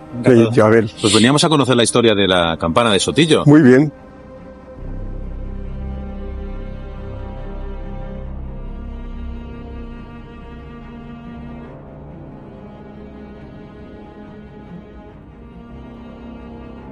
Pues esta es la campana, ¿no? Don Abel, así funciona. Sí.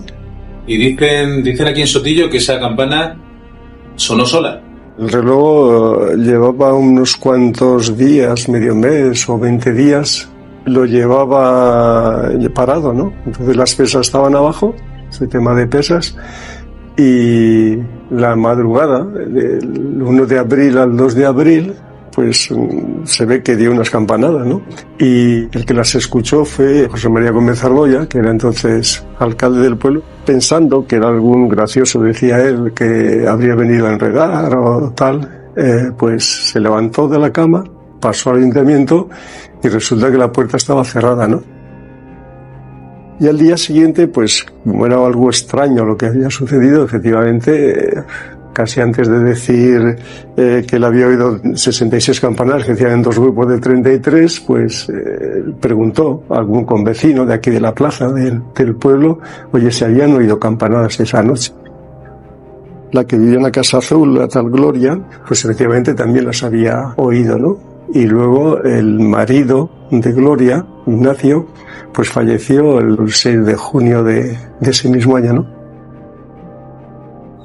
Tenemos la Casa Azul, que era la de Gloria, y detrás la del alcalde que falleció y el ayuntamiento, por lo cual forma este triángulo, esa numerología que tanto lo han relacionado con el 3 y con el 6, la multiplicación de ese número 3 que nos va a llevar al 6, al 66, porque fallece el día del 6 del 6 a las 6 horas, a los 66 días, a 66 campanadas, y por eso esa relación con la numerología y con ese número maldito, por eso esa campana maldita, esas campanadas de la muerte que siempre les han llamado. ¿Y cuál es el siguiente paso? ¿Dónde vamos ahora? Ahora cambiamos un poquito y nos vamos a algo completamente diferente. Nos vamos a una campana que devolvía la vida y resucitaba a las personas fallecidas. Fenomenal, pues vamos. Venga.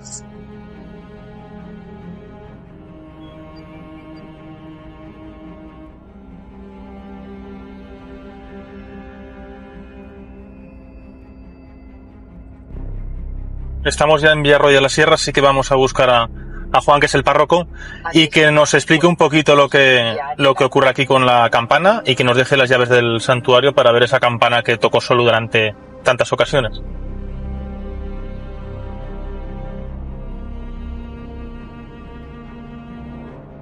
Aquí es donde se narra todo. Vale. En el libro.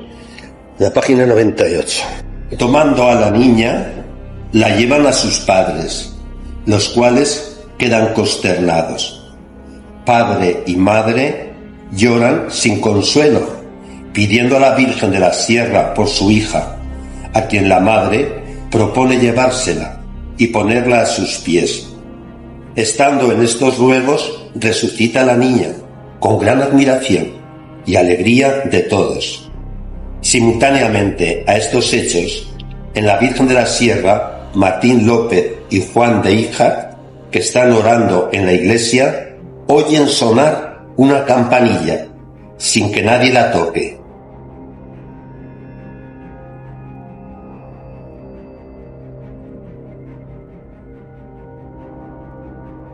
Estamos en la iglesia, en el santuario de la Virgen de la Sierra, y esta Virgen tiene muchísima devoción y es muy famosa porque, sobre todo, lo que hacía era, por su intercesión, resucitar las personas fallecidas que llevaban aquí. ¿Y cómo se avisaba esa resurrección? Pues en muchos casos la campana tocaba sin mano humana alguna.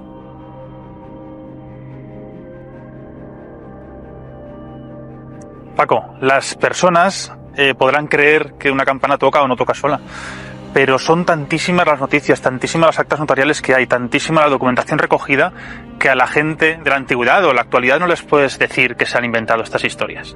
Hemos visto que hay un espectro que toca una campana sin que haya explicación, campanas que anuncian desgracias y también campanas que anuncian una resurrección. Todo relacionado con una campana. Desde luego, da que pensar.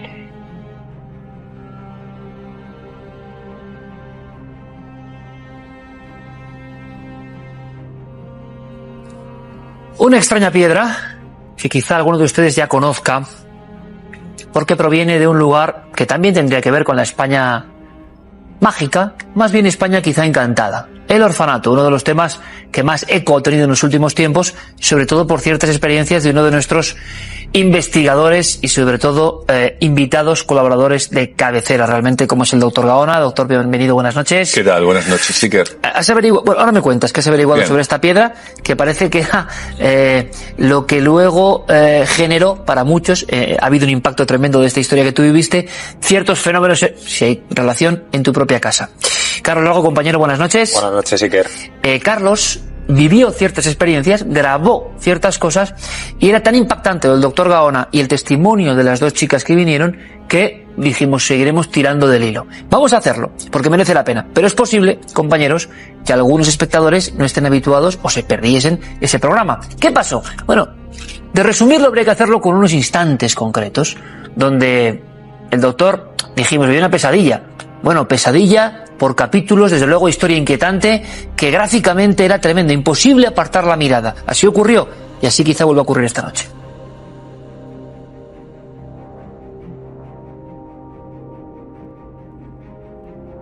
En mayo de 1960, la inauguración del Centro de Menores Santa Teresa de Jesús inició una etapa de progreso y bienestar que hizo famoso al pueblo barcelonés por las 200 niñas que fueron acogidas en esta institución.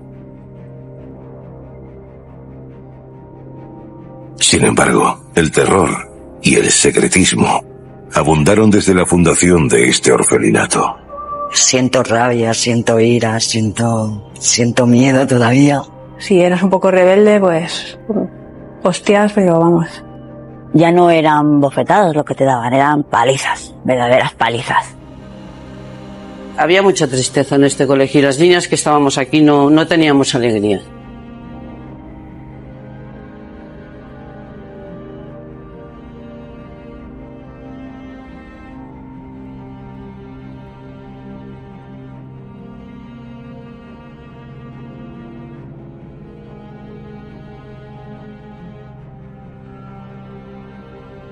Hay un larguísimo pasillo.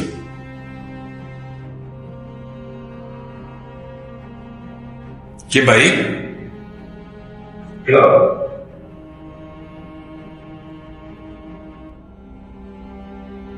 ¿Dónde estás? ¿Dónde estás? ¿Oye? ¿Hay alguien?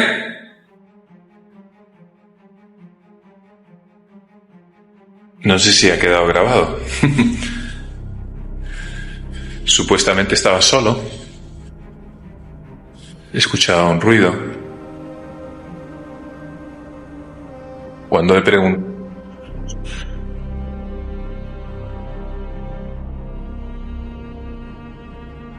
¿Quién hay?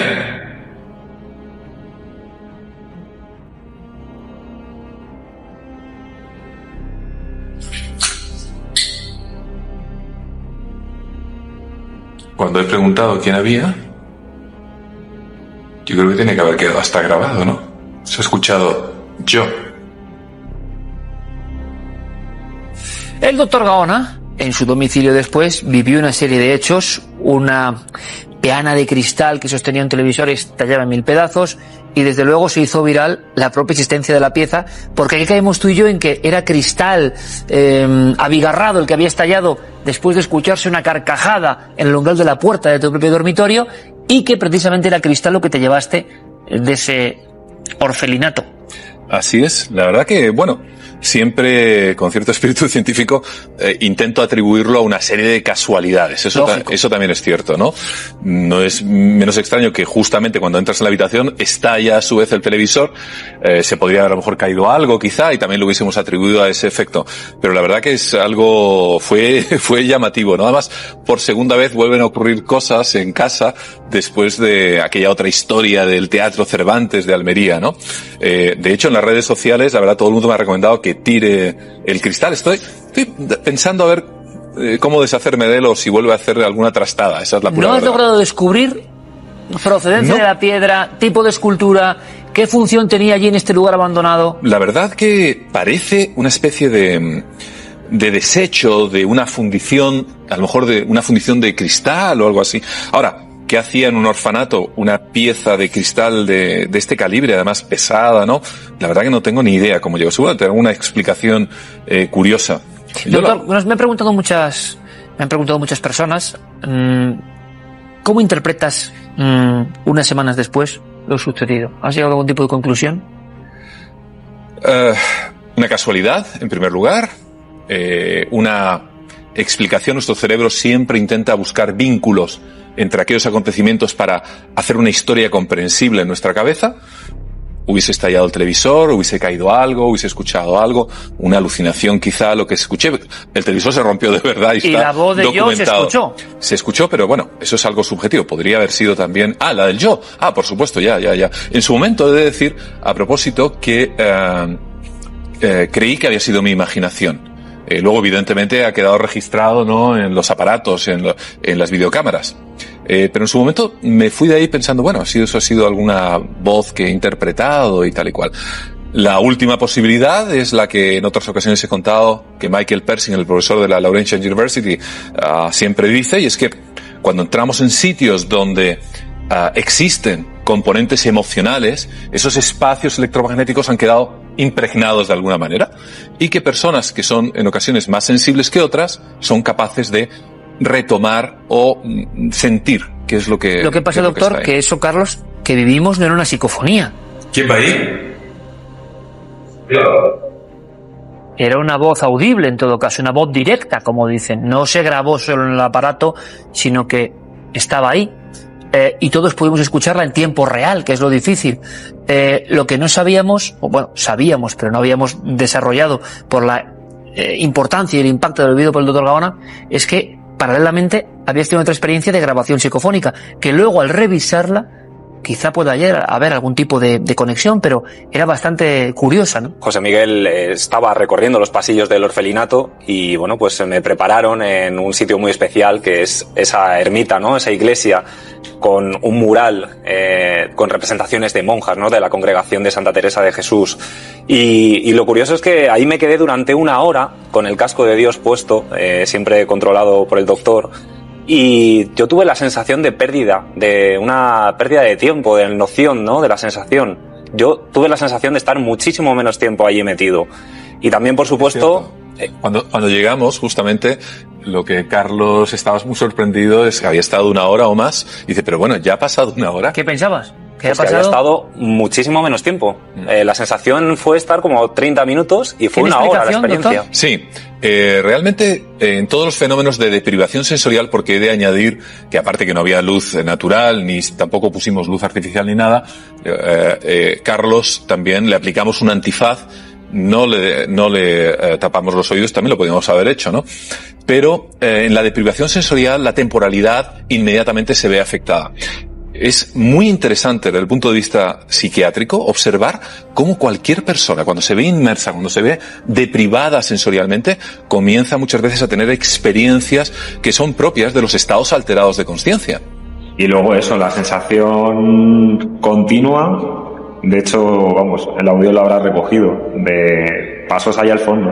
O sea, de cristal, que imaginaba que erais vosotros, o no. O sea, de hecho, no sé, ha habido un momento que ha entrado José Miguel, arriba creo, por lo que me ha dicho, y abajo en la entrada había alguien más seguro. ¿Has notado presencia detrás tuya? Sí, pero hacia allí, o sea, en la lejanía. Sí. Pero vamos, sí que he notado que alguien ha estado aquí. Pues no, has estado totalmente solo. ¿Qué me estás contando? Totalmente solo, no ha habido nadie, absolutamente nadie que haya entrado. ¿Qué ocurrió, Carlos? Eso es lo que precisamente a mí todavía, ¿no?, me pregunto a día de hoy. Si fue sugestión, yo lo que viví, esas percepciones, porque continuamente durante esa hora, que yo viví como muchísimo menos tiempo, tuve 2 ocasiones en las que viví una bajada brusca de temperatura, un frío físico además que lo notaba. Y sobre todo lo que más me impactó, que era continuamente sentir que alguien entraba yo había perdido también un poco las dimensiones, ¿no?, del espacio, la ubicación, porque me dieron una pequeña vuelta para desorientarme y notaba justo delante de mí, luego me di cuenta de que estaba justo frente a la puerta de la entrada, como que alguien entraba poquito a poco, incluso escuché ruido de cristales, que curiosamente luego cuando ellos entraron a recogerme se repetía ese sonido, ya físicamente porque eran los compañeros, pero yo lo escuchaba muy cerca y era acercarse y volver, entrar y salir. Y eso me puso muy nervioso. Es yo muy lo curioso, reconozco. Carlos, porque revisando la grabación donde el doctor Gaona escucha un yo que le responde, hay como unas pisadas que no parecen las tuyas también sobre cristales. Supuestamente estaba solo. Escuchaba un ruido. Cuando le pregunto...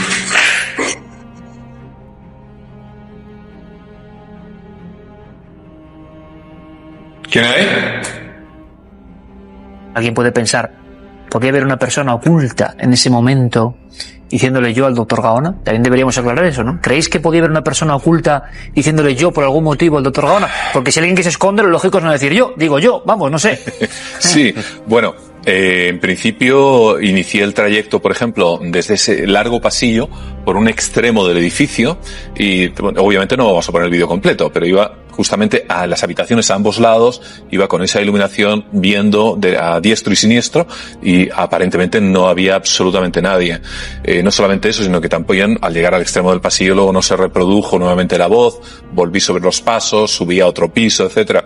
Realmente hice un verdadero paseo por todo el edificio. Pero hay unos pasos como en cristales que se escuchan previos a ese yo. Hay un larguísimo pasillo.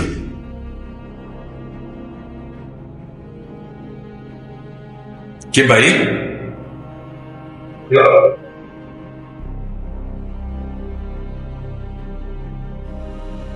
¿Dónde estás? ¿Cuándo aparece la psicofonía? La grabación de otro tipo, pero que también les puede llamar la atención. Pues esa grabación coincide justo durante mi aislamiento.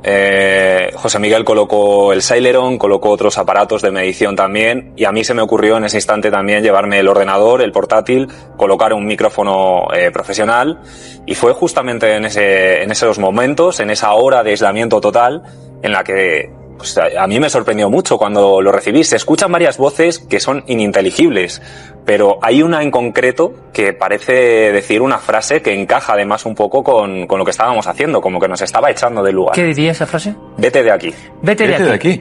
O sea, no, ¿Tú lo has escuchado? No, esa grabación no. Yo me encontraba en otro ala del edificio. Bueno, escuchemos esa voz porque lo cierto es que de ser una psicofonía se quedó grabada, impregnada. Ese es el resultado.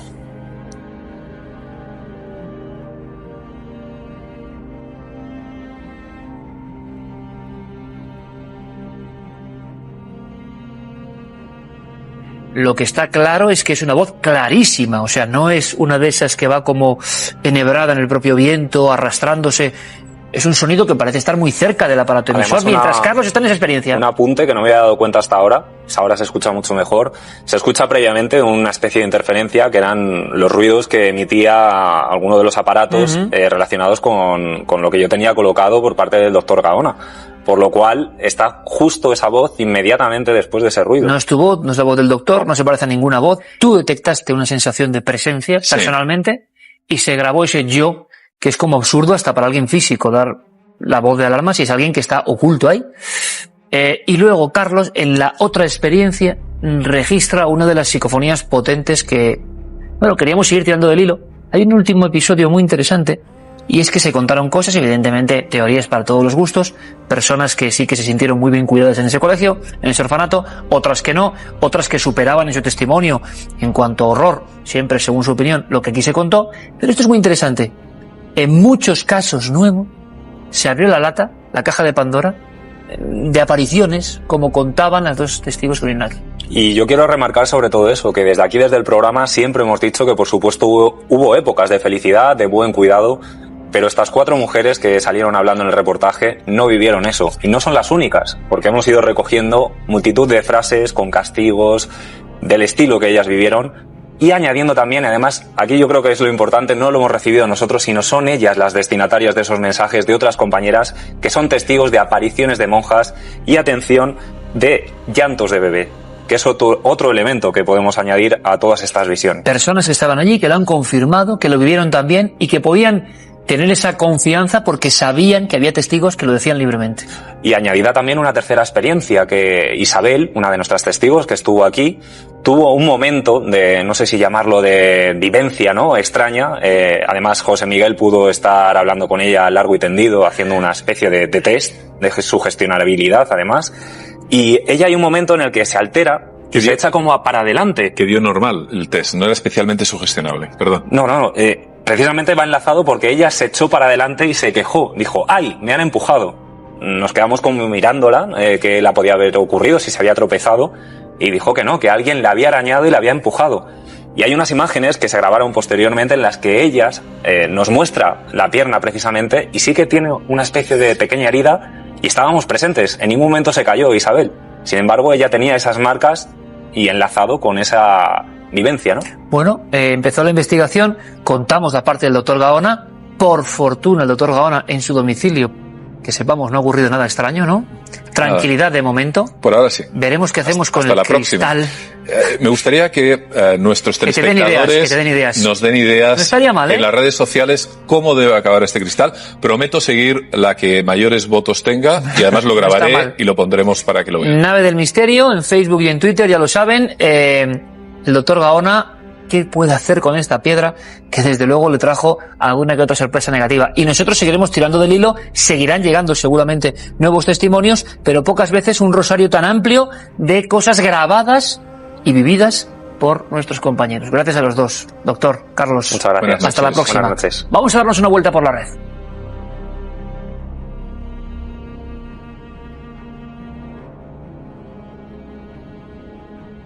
Conectamos digitalmente con Diego Marañón y para saber algo más de un nombre que tiene misterio, es futuro, es inquietante. Cuerpo modular, ¿no? Diego Marañón, buenas noches, compañero. Hola Iker, ¿qué tal? Lo que te traigo esta noche es algo peculiar, yo diría que muy peculiar. Si tuviésemos que premiar por impacto o por calidad visual al viral de la temporada, es muy probable que Óscar se llevase todas las papeletas. ¿Y quién es Óscar?, te preguntarás. Bueno, pues ojo, porque quizá la pregunta no sea quién es, sino qué es. Óscar es esto que ya estás viendo, un ente biológico hecho por partes en el sentido más literal que te puedas imaginar. Es un cuerpo modular con vida, o al menos con movimiento autónomo, que ha sido fabricado a partir de células humanas, sirviéndose de la impresión en 3D. El padre de la criatura, nunca mejor dicho, es Cornelis Blasman, un biólogo que es quien ha donado el material celular para Óscar, además, y al que la ciencia se está encargando de poner a caldo por auspiciar lo que para muchos es una auténtica aberración. En su web y en redes sociales el asunto está dando mucho que hablar y no es para menos, porque ya están disponibles una buena cantidad de vídeos como los que estás viendo en los que se nos cuenta la evolución de este experimento pionero. Podríamos decir que estamos ante la versión tecnológica y aséptica de las experiencias de Víctor Frankenstein, en la que se ha cambiado las características de la novela gótica pues por el ambiente de un laboratorio casi impoluto. Y decir eso no sería ir muy desencaminado, Iker, porque a pesar del realismo tremendo de las imágenes, aquí también estamos ante una ficción, eso sí, magistralmente ideada, rodada y explotada a través del nuevo escaparate que supone la red. Óscar es en realidad un proyecto de Floris Kijk, que es un artista y un animador holandés que ha dinamitado las fronteras de la narrativa alcanzando cotas de calidad y verosimilitud pocas veces vistas en la ficción online. Y esto es así porque, además de impactar y de generar una sensación, no sé, entre lo repulsivo y lo fascinante, porque hay que reconocer que la mayoría de los vídeos son casi hipnóticos, consigue su propósito, que no es otro que invitar a la reflexión sobre la bioética y los límites de la medicina y la ciencia. Estamos en una época transmedia, Iker, en la que cualquier soporte es bueno y eficaz para llegar hasta nosotros. Y esto acaba de empezar, nos guste o no. En unos años está claro que la frontera entre la realidad y la ficción se hará cada vez más fina y acabará desdibujándose. Por el momento, Óscar está destinado a convertirse en un viral clásico, recurrente y de premio. Yo tengo la impresión personal de que lo veremos ir y venir, aparecer y desaparecer durante mucho tiempo. O sea que vivirá, morirá, resucitará en plan efecto Lázaro, pues como todos los grandes virales, ¿no?, que sobreviven. Gracias, Diego, como siempre. Buenas noches, compañero. Un placer, Iker. Hasta la semana que viene. Óscar. Un viral con nombre propio. Como nombre propio tiene muchos documentos, muchas imágenes, muchas fotografías, y cada semana llegan hasta aquí, a la redacción de La Nave del Misterio.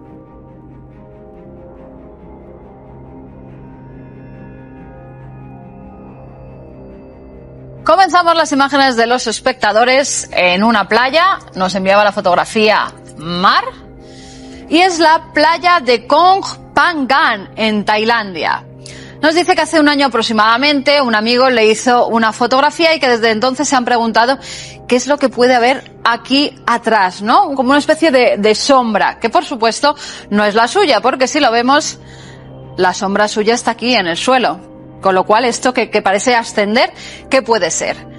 Vamos a ver que Guillermo nos lo ha recortado aquí para que lo veamos perfectamente, porque además parece como algo físico, ¿no? Con cierta materia. Parece que está hecho de algo que Guillermo en su análisis nos dice puede ser una tela, un pañuelo, un pareo de estos que se llevan a la playa, porque a pesar de que sí que parece algo sólido, se transparenta. Ya sabemos que hay pareos que son muy finitos, que nos ponemos simplemente pues para taparnos el bikini, y puede ser que con el aire haya hecho esta forma. Bueno, pues no lo sé, la verdad es que la chica no parece que lleve nada en la mano, que sujete absolutamente nada, como estamos viendo. Además, lleva como una especie de bolsa, ¿verdad? A lo mejor ella se acuerda, se lo podemos preguntar si llevaba algún pareo y ha podido crear esa forma. O también, con todas las leyendas que hay en Tailandia, puede ser, yo lo dejo ahí. Hay muchas teorías en torno a esto y no creo que sea eso, será el pareo, como dice Guillermo. Pero hay tantas teorías de los espíritus que nos acompañan, que algunos le llaman la subida del muerto, que te puede subir por delante o por detrás. En esa playa ocurrió algo, vamos a investigar. Pero si se acuerda nuestra amiga Mar, que llevaba un pareo, ahí está la solución. Nos vamos con otra imagen. En este caso, estamos en un parque de Leganés, en Madrid. Daniel Martins Calvo nos enviaba esta imagen primero, donde vemos a dos chicas con un ramo de flores totalmente normal. Unos segundos después, el mismo encuadre, la misma fotografía, y de repente, como una especie de niña pequeña que se acerca a ellas, vestida de negro, con una faldita o con un traje un poco extraño. En tan poco tiempo se tendrían que haber dado cuenta además de que había una niña correteando por allí, ¿verdad? No vieron absolutamente a nadie. Bien es cierto que la que nos mandan no es la fotografía original, ya está metida en el ordenador, con lo cual Guillermo les ha pedido la fotografía sin editar nada. ¿Puede ser alguien que pasara en el último momento y se ha quedado su imagen en movimiento? ¿Puede ser una edición posterior? ¿O es algo raro que está en ese parque de Leganés? Pues nada, que nos den más información de qué parque es. Si hay algo raro, iremos a investigar. A lo mejor mandamos a Paloma Navarrete para que nos cuente quién es esta extraña niña que estaba pululando por Leganés y que pudo asustar a estas dos chicas que estaban recogiendo flores. Y ahora nos vamos con la mirada milenaria. En este caso es una iglesia, aquí la tenemos. Nos enviaba Juan Soldevilla Adán esta imagen del monasterio de San Pere de Rodes, en Gerona. Como vemos, monumental. Hay parte que es de un castillo que también está allí, y sobre todo unos grabados donde podemos ver un Pantocrátor, ¿verdad? Ahí lo tenemos.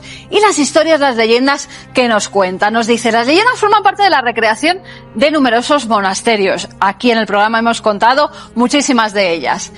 Dice, la más divulgada es la que sitúa la fundación del monasterio en el año 610. En tiempos del emperador de Oriente Focas, ante el inminente peligro que sufría la ciudad de Roma, el Papa ordenó poner a salvo algunas reliquias, como por ejemplo era la cabeza de San Pedro Apóstol, y también su brazo derecho y los cuerpos de Pedro el Exorcista y de otros mártires. Bueno, pues desde Roma los llevaron por tierra y por mar hasta llegar a esta localidad y allí los enterraron en la montaña. Posteriormente fueron a por ellos, a por esas reliquias y ya no los encontraron, con lo cual, más o menos por la zona, decidieron levantar este gran monumento en honor a esas reliquias. Fíjate qué frescos, además, se ven perfectamente, unos frescos maravillosos, en honor precisamente a esas reliquias que en algún lugar, en alguna zona de allí, algún día tal vez encuentren, si no es que es una preciosa leyenda de por qué se ha llevado allí a cabo esa fundación, ese monumento. Una historia muy bonita, me encanta conocer las historias de España misteriosa. Si tienen alguna historia parecida, alguna leyenda de su pueblo, de su localidad, ahora que viene el veranito y que van a viajar a muchos sitios de donde son sus abuelos, sus padres, cuéntenosla, mándenoslo, la mirada milenaria, 2 vías de contacto a través del correo electrónico cuartomilenio@4.com y el apartado de correos 18.189 con el código postal de Madrid 28080. En las redes sociales, ya saben, síganos, Nave del Misterio.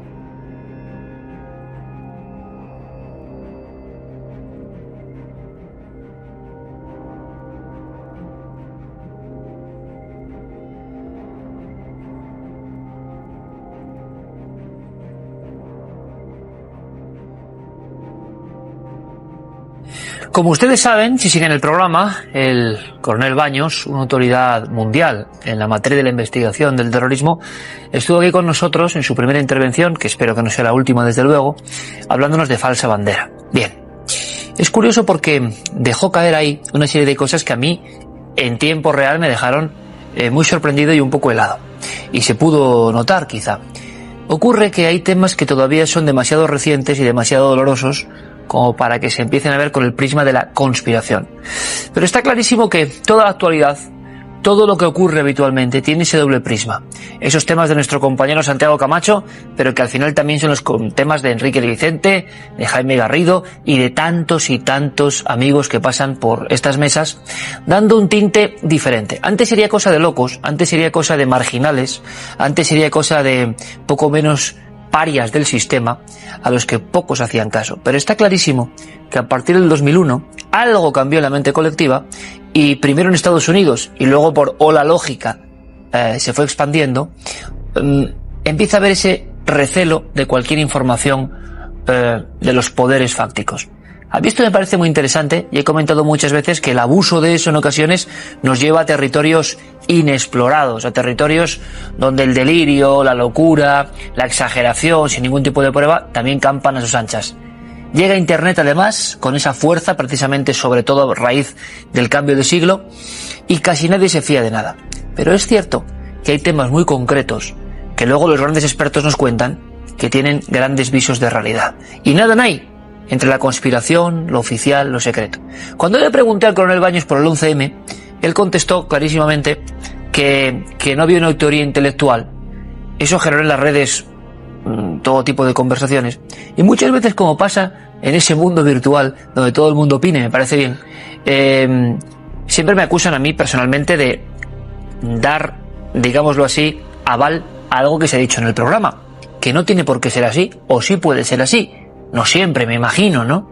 Es un invitado concreto el que dice algo. Y yo, que creo en la libertad de expresión, me quedo asombrado. Le dije, pero eso es posible, coronel. No podía penetrar mucho más allá en el misterio, porque él se debía, como militar, evidentemente, a una serie de organigramas lógicos donde no se puede comentar cualquier cosa en los medios de comunicación, pero fue suficientemente valiente y conocedor del terreno el coronel Baños como para hablar de que en el tema del 11M, esa gran desgracia ocurrida en la estación de Atocha, y repito, cuyas heridas creo que todavía tardarán tiempo en cerrarse, que no estaba todo muy claro. Yo pensaba que estaba todo bastante claro.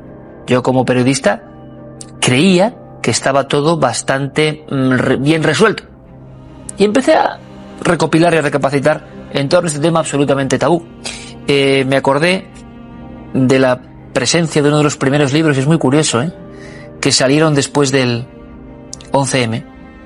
En un lugar de Atocha, el 11M vivido por un niño. Vaya tema, ¿no? Como un legado para contarlo y que nadie se olvide de lo que ocurrió.